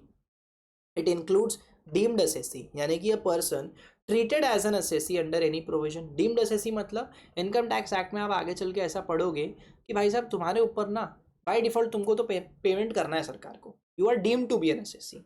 Similarly assessee in default, तुमको तुम्हारे ऊपर लाइबिलिटी थी सरकार को पैसा पे करने की, तुमने पे वो ऑब्लिगेशन फुलफिल नहीं किया, वो टैक्स ऑब्लिगेशन को अगर फुलफिल नहीं किया, डिफॉल्ट किया, so you are an assessee in default. ठीक है सर। हर असेसी एक पर्सन होता है but not every person is an assessee. हर असेसी एक पर्सन है, क्योंकि असेसी बनने के लिए पर्सन का होना जरूरी है, बराबर है। बट अगर आप पर्सन हो तो इट इज नॉट नेसेसरी कि आप असेसी भी होगे। ठीक है, परफेक्ट। असेसमेंट क्या होता है sir? Assessment is the procedure of determining the assessees income. Assessee की इनकम को डिटरमाइन करना कि भाई तुमने 25-26 के साल में कितना पैसा बनाया था, उस पर कितना टैक्स बनेगा, उस प्रोसीजर को बोला जाता है असेसमेंट। ये एक नॉर्मल असेसमेंट भी हो सकता है, यानी कि 25-26 का आपने असेसमेंट ईयर 26-27 में असेसमेंट कर लिया, ठीक है। यह एक रीअसेसमेंट भी हो सकता है ऑफ प्रीवियसली असेस्ड इनकम। कोई ऐसी इनकम जिस पे सरकार आपसे टैक्स कलेक्ट कर चुकी है, उस पे वो आपसे वापस उस पे रीअसेसमेंट करके भी इनकम कलेक्ट कर सकती है। That is known as reassessment. Reassessment अपने सिलेबस में नहीं है, ठीक है, लेकिन रीअसेसमेंट अपने आप में एक बहुत इंपॉर्टेंट टॉपिक है जो कि आप फाइनल लेवल पे पढ़ोगे, ठीक है। तो रीअसेसमेंट इज नथिंग बट एक ऐसा प्रोसीजर होता है जहाँ पे एक सर्टन टाइम पीरियड होता है, समझ के चलो 6 साल 8 साल, उस साल तक के, मतलब आज का साल अगर 25-26 है तो 25-26 के साल की आपकी असेसमेंट शायद 26-27 असेसमेंट ईयर में हो चुकी, बट उस पर अगर इंस्टीट्यूट वापस चाहे, मान के चलो कहीं और रेड लगी, रेड में पता चला तुम भी उसमें कहीं ना कहीं लपेटे में आ गए, तो हमारे पास एक प्रोविजन है, सरकार के पास एक प्रोविजन है कि हम आने वाले 6 असेसमेंट ईयर्स तक तुम्हारा बाजा बजा सकते हैं, ठीक है। कहाँ पे? रीअसेसमेंट, बराबर है, वो एक रीअसेसमेंट का टॉपिक होता है। सर इंडिया का क्या मतलब होता है? तो भाई साहब इंडिया का मतलब ये है, अब इधर हो देखो सर, इंडिया का मतलब आपका जो भी लैंड मास है, territory of India as per article number 1 of the Indian constitution, वो तो आएगा ही आएगा, ठीक है। उसके बाद अपने मैप के चारों तरफ पानी है, तो 12 नॉटिकल माइल्स तक, ठीक है, ये 12 नॉटिकल माइल्स तक का जो पानी होता है ना, इसको बोला जाता है territorial waters of India. Territorial waters of India is also included in the Indian definition, ठीक है सर, इंडिया के डेफिनेशन में। अगर अपन 200 नॉटिकल माइल्स तक जाए ना सर, तो वो ना एक एक्सक्लूसिव इकोनॉमिक जोन होता है। अगर आप इधर की बात करो तो ये भी आपके इंडिया के डेफिनेशन में आता है, अदर देन टेरिटोरियल वाटर्स। ये पानी की अगर बात कर रहे हो तो पानी के नीचे की जो मिट्टी है यानी कि सॉइल, और उसके नीचे की मिट्टी सब सॉइल, सी बेड एंड सब सॉइल, राइट। सी बेड यानी कि पानी के नीचे की मिट्टी, और उसके भी नीचे की जो मिट्टी है that is the sub soil, वो भी इंडिया के डेफिनेशन में आती है। तो अभी तक मैंने क्या बोला? Territory of India as per article number 1 of the Indian constitution, ठीक है। और उसके बाद अपना टेरिटोरियल वाटर्स यानी कि 12 नॉटिकल माइल्स तक, एक्सक्लूसिव इकोनॉमिक जोन यानी कि 200 नॉटिकल माइल्स तक का पानी, और 1 नॉटिकल माइल मतलब आप समझ के चलो कितना, 12 नॉटिकल माइल समझ के चलो 22 कुछ किलोमीटर्स होता है, राइट। और एक्सक्लूसिव इकोनॉमिक जोन के बाद पानी के नीचे की मिट्टी और मिट्टी के नीचे की मिट्टी यानी कि सी बेड एंड सब सॉइल, और इन सब के ऊपर का जो एयर स्पेस होता है ना, वो इंडिया के डेफिनेशन में आता है। अरे हाँ या ना तो बोलो, ठीक है सर, ये होता है इंडिया का डेफिनेशन।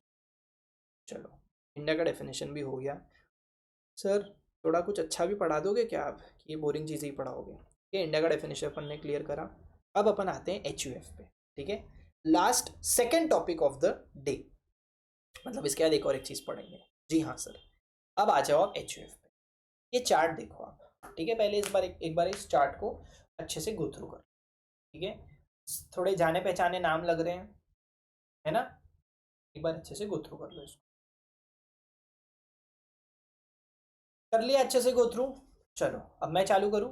देखो राज कपूर सर, ठीक है, एक one of the finest legendary actors हुआ करते हैं। I am not into Bollywood, मुझे बहुत ज़्यादा जानकारी नहीं है, जितना मुझे पता है मैं आपको वो बताऊंगा, सुनो मेरी बात।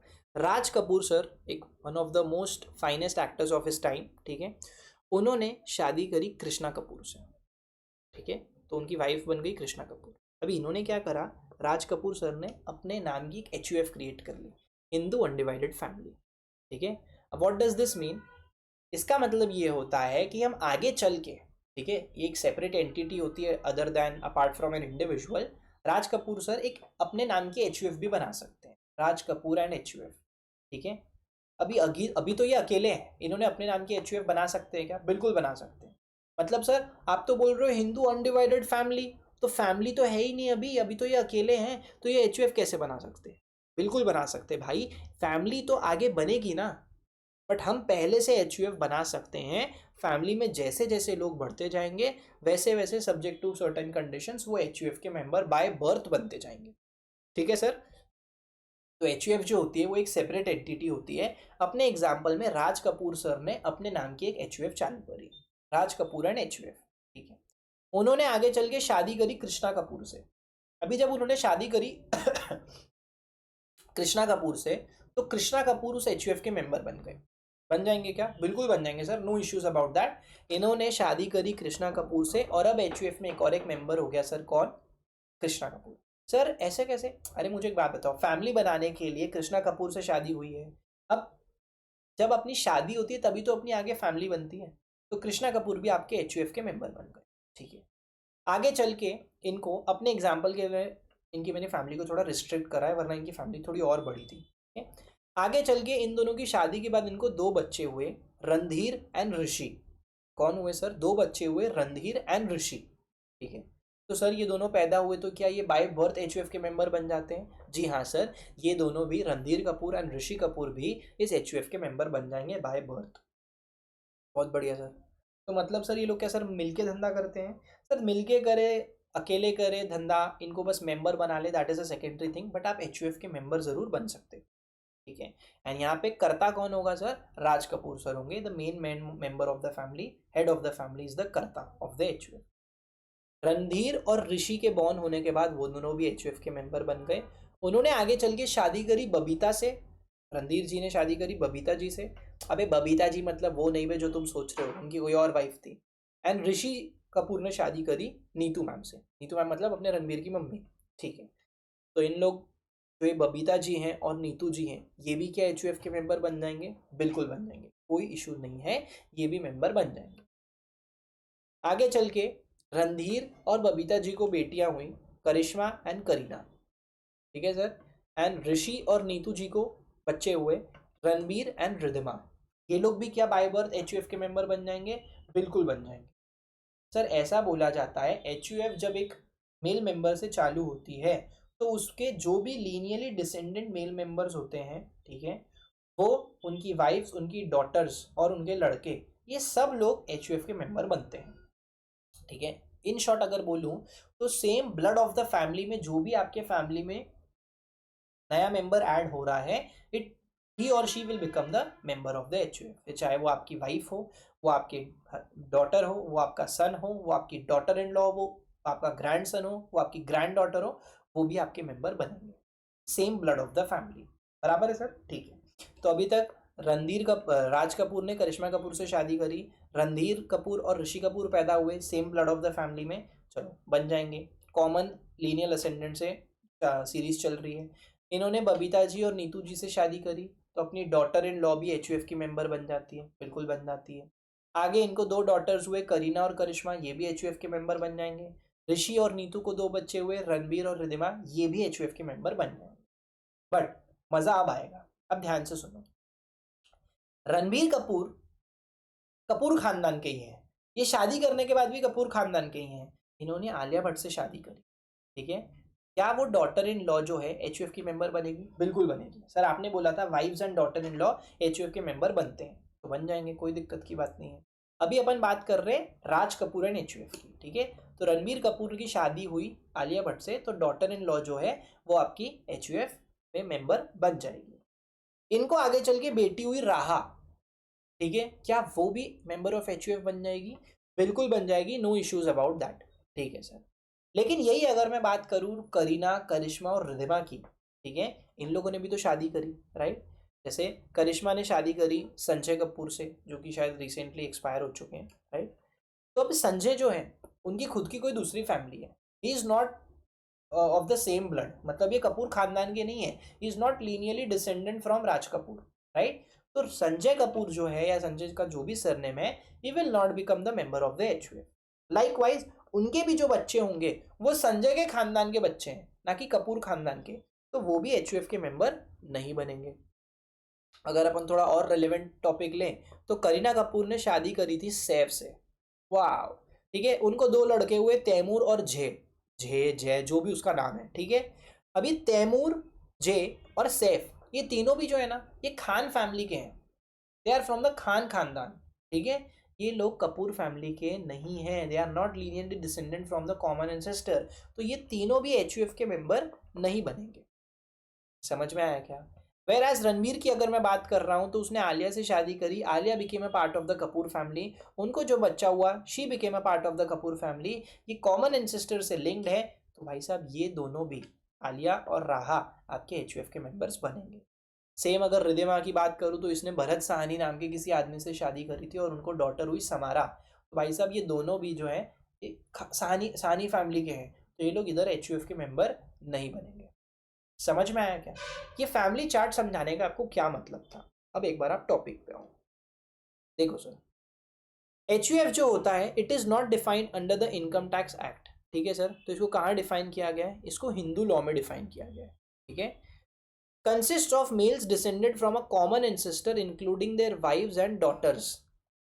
Mail Raj Kapoor, common ancestor, उससे male descendant Randhir, Rishi, Ranbir, and फिर अगर रणबीर को आगे कोई लड़का हुआ तो वो, ठीक है। इंक्लूडिंग देयर वाइव्स यानी कि कृष्णा कपूर, बबीता कपूर, नीतू सिंह, नीतू कपूर और अपना आलिया भट्ट, और फिर अपनी डॉटर हुई राहा।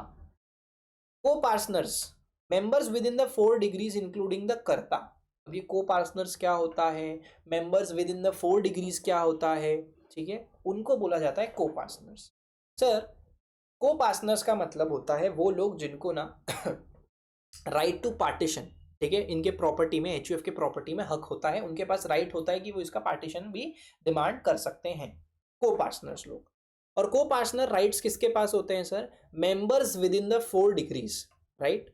4 डिग्रीज का क्या मतलब? 4 जनरेशंस, एक कॉमन इंसिस्टर से चालू होके 4 जनरेशंस तक ये राइट होते हैं, ठीक है सर। तो मतलब अगर मैं राज कपूर सर की बात करूं, उसके बाद रणधीर एंड ऋषि की बात करूं, रणवीर की बात करूं, फॉलोड बाय रणवीर को जो नेक्स्ट जनरेशन है, राहा वाली जनरेशन, उसकी बात करूं, 4 डिग्रीज में को पार्टनरी राइट्स होते हैं। अरे हाँ या ना? बिल्कुल सर। उसके बाद में सर, पहले डॉटर्स के पास ये राइट नहीं हुआ करते थे को पार्टनरी राइट्स, लेकिन 6 सितंबर 2005 के बाद daughters are granted equal coparcenary rights as the sons, ठीक है sir. Perfect. Coparceners have the right to partition, लेकिन याद रखना wives and daughter in law, इन लोगों के पास ये राइट नहीं होता, क्योंकि ये सर आपके फैमिली में बॉर्न नहीं हुए, ये आपकी फैमिली का पार्ट बाद में बनते हैं। जो लोग इवेंचुअली आपके फैमिली में बॉर्न हुए हैं ना, बाय बर्थ जो आपके फैमिली में बॉर्न हुए हुए हैं, उन लोगों को एक तरीके से को पार्टनरी राइट दिया गया है। डॉटर इन लॉज को और वाइफ्स को ये राइट नहीं दिया गया, ठीक है सर। एचयूएफ में स्टेटस जो मिलता है वो बाय बर्थ मिलता है, आपको कोई बच्चा पैदा हुआ है तो उसके साथ कॉन्ट्रैक्ट करने का जरूरत नहीं है कि आज से तुम एचयूएफ के मेंबर, वो बाय बर्थ कॉन्ट्रैक्ट हो जाता है।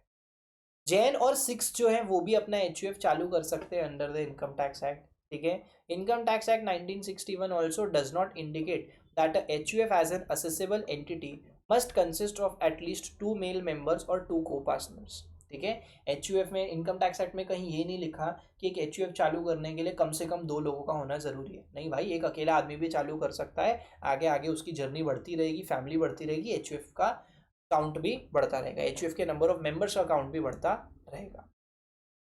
Under the Income Tax Act 1961, Jain undivided families and Sikh undivided families would be assessed as a HUF। बिल्कुल सर, जैन और सिख भी अपना HUF चालू कर सकते हैं, ठीक है। अब यहाँ पे वापस एक बार आप चार्ट में आओ।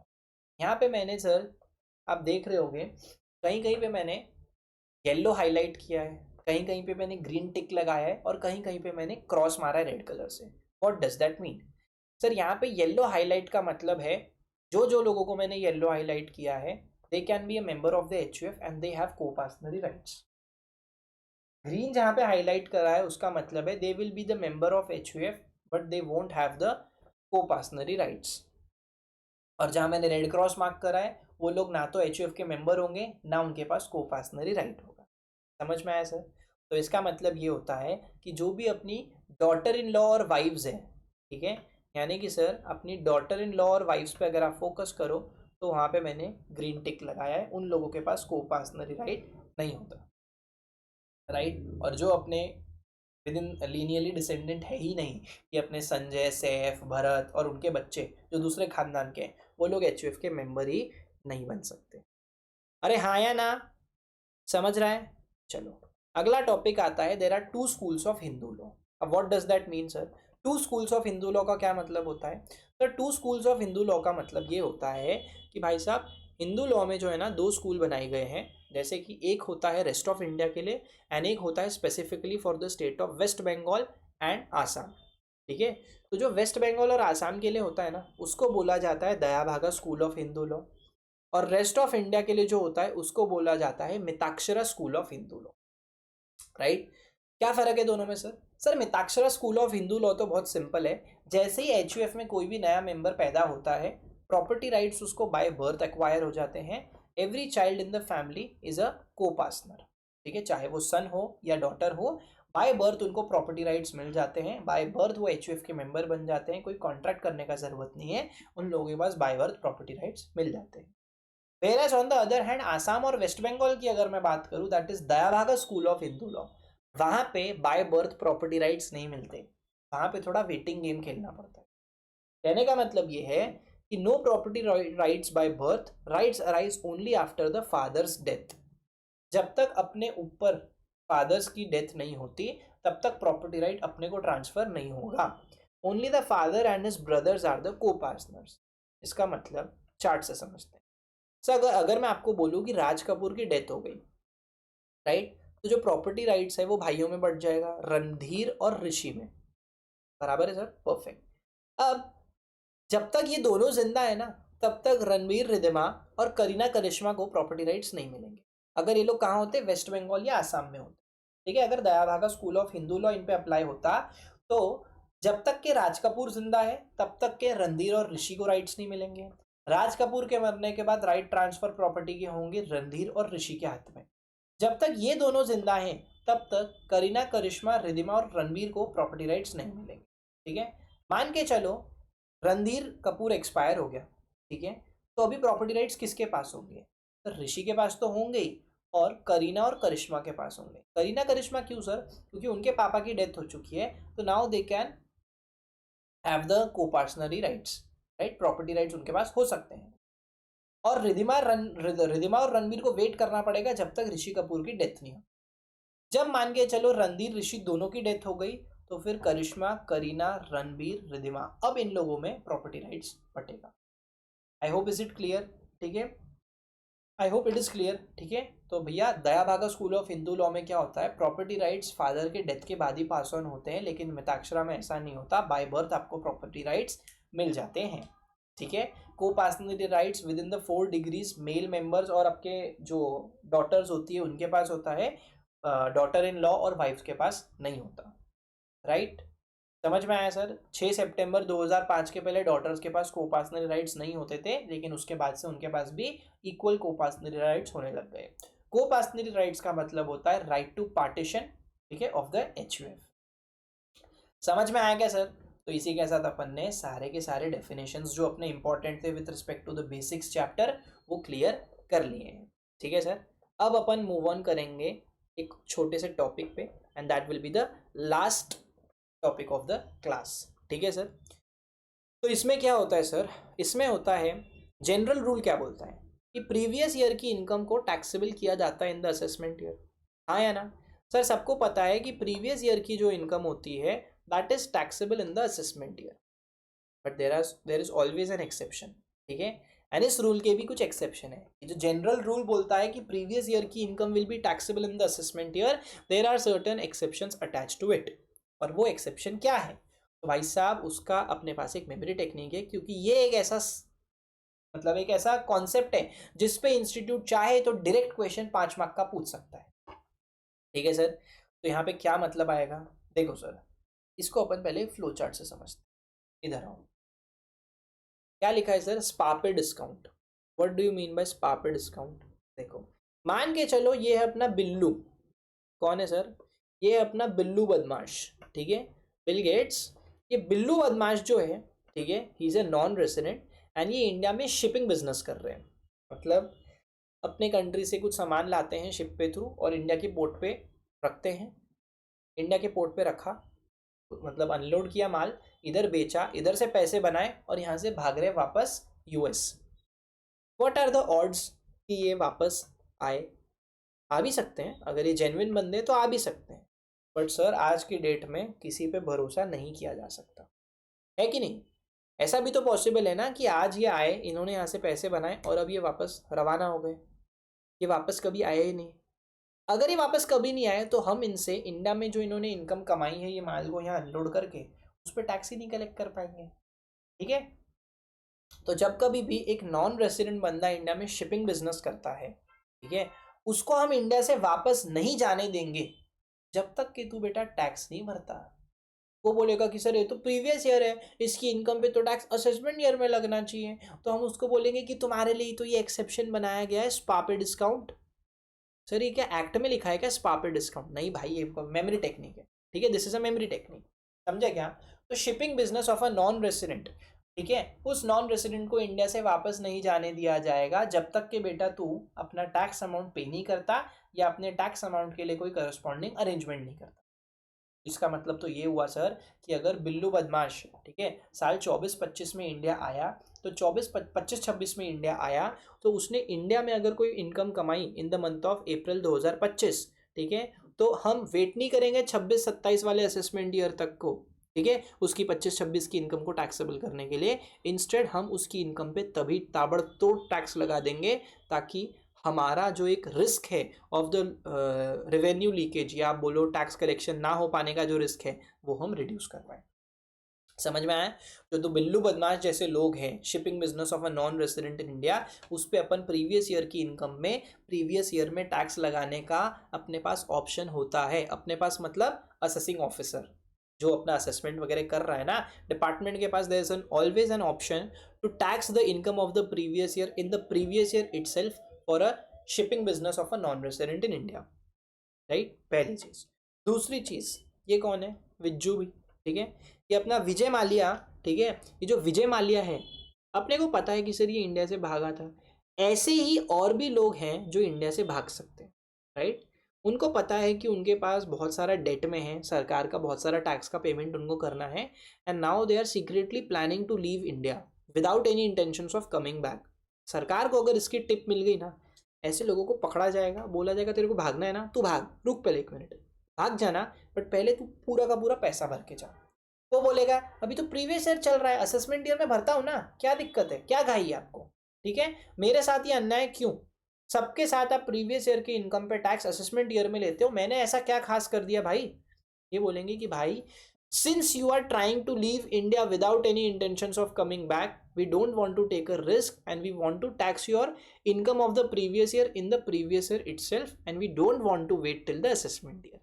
ठीक है, so the persons who are leaving India without any intentions of coming back, उनकी इनकम पे भी प्रीवियस ईयर में उसी दिन जिस दिन वो जा रहे हैं उस दिन तक की इनकम पे टैक्स लगाने का पावर रखता है असेसिंग ऑफिसर। ठीक है सर। तीसरा एग्जाम्पल, माही भाई और अपना सोनू। सोनू क्या बोल रहे हो, आपके दोस्त है क्या सर? अरे सुरेश रैना और महेंद्र सिंह धोनी, ठीक है, इन्होंने डिसाइड करा कि अपन क्या करेंगे, आईपीएल का जो विंडो है 3-4 महीने का, उस दौरान अपन क्या करेंगे, एक बैट का बिजनेस चालू करेंगे। पार्टनरशिप फर्म नहीं बनाएंगे, अपन एक एसोसिएशन ऑफ पर्सन या बॉडी ऑफ इंडिविजुअल चालू करेंगे।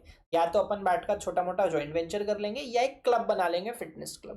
ठीक, तो अगर आपने ऐसा किया और आपका इंटेंशन है कि इसी साल में इसको अपन डिसकंटिन्यू भी कर देंगे, तो भाई साहब हम वेट नहीं करेंगे अगले साल तक, we have an option to tax the income of the previous year in the previous year itself. ठीक है, so when an association of person, body of individual या artificial juridical person is formed for a particular event which is likely to conclude in the previous year itself, ठीक है, हम उसी साल उस income पे टैक्स लगाने का पावर रखते हैं एज द असेसिंग ऑफिसर। ठीक है सर। चौथा देखो, ये रेड मूवी का सीन है, सौरभ शुक्ला, ठीक है, इनके घर पे रेड पड़ी थी। अब इनको मान के चलो पहले से आइडिया लग गया, ठीक है, taking the base of this movie, ठीक है, अपन बोल रहे हैं कि मान के चलो इनको पहले से आइडिया लग गया कि मेरे पे इस साल में तगड़ी टैक्स लाइबिलिटी आने वाली है। उस टैक्स लाइबिलिटी को अवॉइड करने के लिए इनको मालूम था कि अगर मैं बोल दूंगा कि मेरे पास पैसा नहीं है तो ये लोग मेरी प्रॉपर्टी मेरे से जब्त कर लेंगे। तो इन्होंने क्या किया, ये बोलते हैं, ये सोच रहे थे कि मैं टैक्स को पे नहीं करना चाहता, सरकार को बोल दूंगा मेरे पास पैसा नहीं है। दूसरा, वो मेरी प्रॉपर्टी लेने आएंगे ना, मैं एक काम करता हूँ मेरी प्रॉपर्टी किसी और के नाम पर ट्रांसफर कर दे, right. So if a person, right, who is likely to transfer the property to avoid the tax liability, a person likely to transfer the property to evade taxes, ठीक है, ऐसे केसेस में भी हम उसकी प्रीवियस ईयर की income को previous year में टैक्सेबल कर देंगे, असेसमेंट ईयर तक जाने का हम अवॉइड भी कर सकते हैं ऑप्शन। मतलब we have an option to tax the income of the previous year in the previous year itself. अरे हाँ या ना, ठीक है। And lastly, discontinued business. What do you mean by discontinued business? तो सर डिसकंटिन्यूड बिजनेस का मतलब ये होता है कि भाई साहब अगर कोई धंधा ही चौपट हो चुका है तो क्या करेंगे अगले साल तक रुक के, इस साल की इनकम जिस दिन डिसकंटिन्यू हुआ है बिजनेस उस दिन तक की इनकम जितनी भी है उसी साल में टैक्स लगा दिया जाएगा। We will not wait till the assessment year. समझ में आएगा सर? ये होता है सर आपका स्पा पे डिस्काउंट, जहाँ पे सर एस से आता है shipping business of a non resident in India, person likely to leave India without any intentions of coming back. A से आता है AOP BOI artificial juridical person form for a particular event, ठीक है sir. फिर आता है sir person likely to transfer is property to evade taxes, पे से मतलब person likely to transfer the property to evade taxes.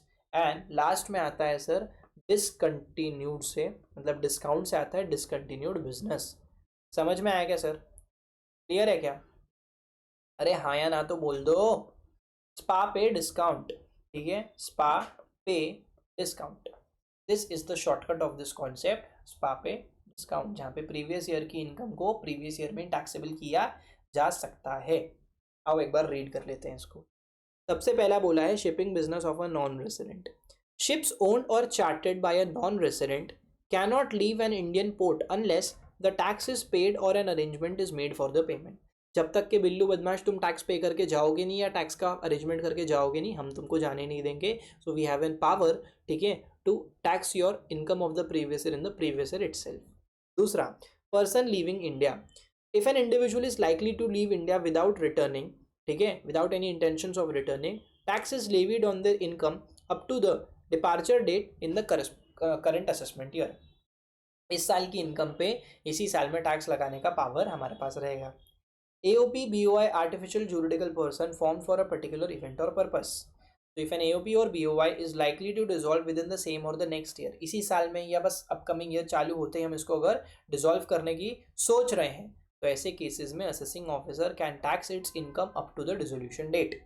बहुत बढ़िया सर। Person likely to transfer the property to avoid the taxes. If a person is suspected or transferring the assets to evade the tax, their income up to the date of proceedings is taxable in the assessment year itself. अगर कोई इंसान है जो कि अपने assets को transfer करने की कोशिश कर रहा है टैक्स को इवेट करने के लिए, तो डेट ऑफ प्रोसीडिंग तक की इनकम पे हम इसी साल में टैक्स लगा देंगे, असेसमेंट ईयर तक वेट नहीं करेंगे, ठीक है sir. Discontinued business, so if a business is discontinued the assessing officer can at his discretion, मतलब उसके चॉइस के हिसाब से ही can tax the income of the last previous year until the discontinuation date. ठीक है सर, समझ में आया क्या? अरे यस और नो, अरे हाँ या ना तो बोलो, ठीक है। ये था आपका exceptions to the general rule that the previous year की income is taxable in the assessment year. यहाँ पे 5 केसेस में प्रीवियस ईयर की इनकम को प्रीवियस ईयर में टैक्सेबल कर दिया जाता है। I hope is it clear? It is clear, perfect sir. ठीक है सर, तो अपन ने जो अभी तक कवरेज करी है, अपन ने क्या क्या देखा सर? अपन ने सबसे पहले देखा कि टैक्स क्या होता है, ठीक है। Tax is nothing but cost of living in the society. 2 type के टैक्स होते हैं, डीटी और आईडीटी। फिर अपन ने देखा टैक्स क्यों लगाया जाता है। भाई साहब हमको कुछ फैसिलिटीज देने के लिए फंड्स की जरूरत होगी, इसलिए हमारे ऊपर टैक्स लगाया जाता है। पावर किसके पास होता है टैक्स लेवी करने का? तो भाई साहब आर्टिकल नंबर 246 में 7 शेड्यूल में ये पावर 3 लिस्ट के बेसिस पे स्टेट गवर्नमेंट को, अपने स्टेट लेजिस्लेचर्स को और पार्लियामेंट को दिया है सर। फिर अपन ने एक लॉ की अगर शुरुआत कर रहे हैं तो अपन ने देखा कि सोर्सेज ऑफ लॉ क्या होते हैं। यहाँ पे अपन ने बोला income tax act 1961, income tax rules 1962, finance act, circulars and notifications and legal decisions of the courts. फिर अपन ने बोला सर इंपॉर्टेंट डेफिनेशंस में assessment year, previous year, person, assessee. उसके बाद देखा असेसमेंट क्या होता है, फिर इंडिया का डेफिनेशन पढ़ा, फिर HUF पढ़ा। HUF में अपन ने 2 स्कूल्स ऑफ हिंदू लॉ भी पढ़े, ठीक है। अपन ने देखा कि सर डॉटर इन लॉ और वाइफ्स के पास कोपासनरी राइट्स नहीं होते। विद इन द 4 डिग्रीज जो भी members linearly descendant from a male member होते हैं उनके पास कोपासनरी राइट्स होते हैं, बिल्कुल। फिर अपन ने दाया भागा में देखा कि it is prevalent in West Bengal and Assam and rest of India में Mitakshara school of Hindu law चलता है।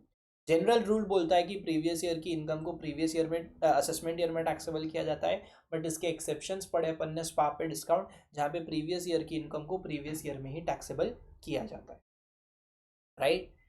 अब आता है सर अगला टॉपिक, रेट, जो अपना इंडिया का टैक्सेशन सिस्टम है। बस एक छोटा सा सुन लो इंट्रो, फिर मैं छोड़ दूंगा, ठीक है। तो भाई साहब टैक्स कैसे लगाया जाता है? सर सबसे पहले आपकी इनकम अगर एक सर्टन लेवल के ऊपर जाती है, ठीक है, या आपने कोई स्पेशल इनकम कमाई है, तो आपसे हम टैक्स कलेक्ट करते हैं एक सर्टन रेट पे। अब सबके लिए ये रेट सेम ही है पैन इंडिया, चाहे आप अमीर हो चाहे आप गरीब हो, ठीक है, चाहे आप बहुत अमीर हो या चाहे आप मिडिल क्लास हो, सबके लिए इट इज सेम। बट आप सोच रहे होगे कि सर जो बहुत अमीर है उनसे तो थोड़ा ज़्यादा पैसा कलेक्ट करना चाहिए। तो देखो, सबसे पहले तो हर इंसान जो भी टैक्सेबल होता है, टैक्सेबल पर्सन से टैक्स कलेक्ट किया जाता है एट द रेट्स प्रिस्क्राइब, ठीक है। जो बहुत अमीर होते हैं ना, उनसे पैसा कलेक्ट करेंगे, but high rate of tax charge करके नहीं, एक सरचार्ज लगाएंगे। सरचार्ज क्या होता है? सर सरचार्ज का मतलब होता है कि भाई साहब जब कभी भी आपकी इनकम एक सर्टन थ्रेशोल्ड को क्रॉस करती है, एक सर्टन लेवल के ऊपर जाती है, ठीक है, तो ऐसे केसेस में हम आपका जो टैक्स अमाउंट है ना, उस पर एक सर्टन रेट से एडिशनल टैक्स लगाते हैं। Point to be noted guys, surcharge जो है वो टैक्स अमाउंट पे एक सर्टन रेट से अप्लाई होता है, it is not imposed on the total income, ठीक है। तो जो भी अमीर लोग होते हैं जिनकी इनकम 50 लाख से एक्सीड होती है, उन लोगों पे अपन सरचार्ज लगाते हैं। एंड जब सब हो गया, अपन ने टैक्स कलेक्ट कर लिया, सरचार्ज कलेक्ट कर लिया, तो जो दोनों का एडिशन होता है टैक्स एंड सरचार्ज, उस पे अपन लगाते हैं हेल्थ एंड एजुकेशन सेस। और अगर किसी पे सरचार्ज नहीं लग रहा है तो सिर्फ टैक्स अमाउंट पे लगाते हैं अपन health and education cess at the rate 4%। सबके लिए ये है, हर इंडिविजुअल, हर पर्सन पे, इनफैक्ट हर पर्सन पे हेल्थ एंड एजुकेशन सेस लगता है। यानी जो 4% ऑफ द टैक्स अमाउंट का पैसा है ना, ये स्ट्रेट अवे क्वालिटी एजुकेशन और हेल्थ केयर प्रोवाइड करने के लिए फंड में यूज होता है। समझ में आया sir? I hope it is clear, ठीक है। तो ये एक स्ट्रक्चर होता है टैक्स कलेक्ट करने। और एक चीज और आप समझना, आपसे ईयर एंड पे पूरा टैक्स कलेक्ट करेंगे ना, तो आपके ऊपर भी एक बर्डन आता है। तो ये लोग आपको क्या बोलते हैं कि साल का जब आप शुरुआत कर रहे हो ना, तो एक एस्टिमेट कैलकुलेट करो, ठीक है, कि इस साल में आप कितना कमाने वाले हो। उस एस्टिमेट पे आप टैक्स लाइबिलिटी कैलकुलेट करो, राइट। एंड वो एडवांस टैक्स जो आ रहा है ना आपका, वो जो टैक्स अमाउंट आ रहा है एस्टिमेटेड टैक्स, उसको आप एडवांस में 4 इंस्टॉलमेंट्स में पे कर दो। इससे होगा क्या सर? इससे ईयर एंड पे आपके ऊपर भी एक एडेड रिस्पॉन्सिबिलिटी या बर्डन नहीं आएगा। सरकार को भी रेगुलर इंटरवल्स पे कैश इनफ्लो होता रहेगा, राइट। अच्छा मान के चलो अगर आप ऐसा नहीं करते, आप बोलते हैं हमको एडवांस टैक्स नहीं भरेंगे, तो आप पे इंटरेस्ट लगाया जाएगा। 4 जो क्वार्टरली इंस्टॉलमेंट्स में भरना पड़ता है ना मेजोरिटी ऑफ द केसेस में, वो नहीं भरोगे तो आपके ऊपर इंटरेस्ट लगाया जाता है, ठीक है। अच्छा तो सर हम पहले एडवांस टैक्स भरेंगे फिर ईयर एंड पे फिर से टैक्स भरेंगे, तो ऐसा नहीं है। ईयर एंड पे जब आप अपनी टैक्स लाइबिलिटी कैलकुलेट करोगे, तो उसमें से you get chance to subtract the advance tax amount, कि हम तो ये ऑलरेडी भर चुके हैं, अब जो नेट अमाउंट आ रहा है हम वो भरेंगे। वैसे ही एक टॉपिक और आता है टीडीएस का, वो भी अपन पढ़ेंगे। टीडीएस और TCS, tax deducted at source and tax collected at source. ये क्या होता है कि जब कभी भी आप किसी को कोई धंधा करते हो किसी के साथ, समझ रहे हो, तो आपने अगर किसी को कुछ सामान बेचा और सामने वाला आपको पैसा पे कर रहा है, कॉन्ट्रैक्ट बेसिस पे अगर अपन काम कर रहे हैं, तो एक सर्टन लेवल के ऊपर अगर अपना बिल अमाउंट होता है ना, तो सामने वाला अपने को जो पैसे देगा ना, वो टीडीएस काट के देगा। इससे होगा क्या कि अपने थोड़े थोड़े पैसे टीडीएस के फॉर्म में पहले ही सरकार के पास जमा होते जाएंगे। अपन सरकार के वो ट्रांजैक्शन सरकार के रडार में आ जाएगा। अब अपन उसको डिस्क्लोज करना ही पड़ेगा अपनी इनकम में, अपन उसको छुपा नहीं पाएंगे। ऑल्सो आप सोच रहे होगी कि अगर सामने वाले ने डिडक्ट ही नहीं किया तो भाई उसके ऊपर भी पेनल्टी लगेगी। अगर आप किसी का टीडीएस डिडक्ट करना आपके ऊपर रिस्पॉन्सिबिलिटी और आप डिडक्ट नहीं करते, तो आपके ऊपर भी पेनल्टी इंटरेस्ट लगता है। समझ रहे हो क्या? तो ये एक पूरा चेन चलता है कैसे टैक्स सिस्टम वर्क करता है। अगले क्लास में अपन यहाँ से अपनी क्लास को आगे बढ़ाएंगे, ठीक है। And will get to understand, you guys will get to understand कि क्या स्टेप्स होते हैं, कैसे अपने ऊपर टैक्स लगाया जाता है। ठीक है गाइस, तो अगला जो क्लास होगा उसमें शुरू के 10-12 मिनट तो अपन पहले इस क्लास का पूरा रिविजन करेंगे and this will go on till the last class of the batch. ठीक है, हर क्लास में पिछली क्लास में जो पढ़ा पहले उसका अपन 5-10 मिनट्स उसका पूरा रिविजन करेंगे।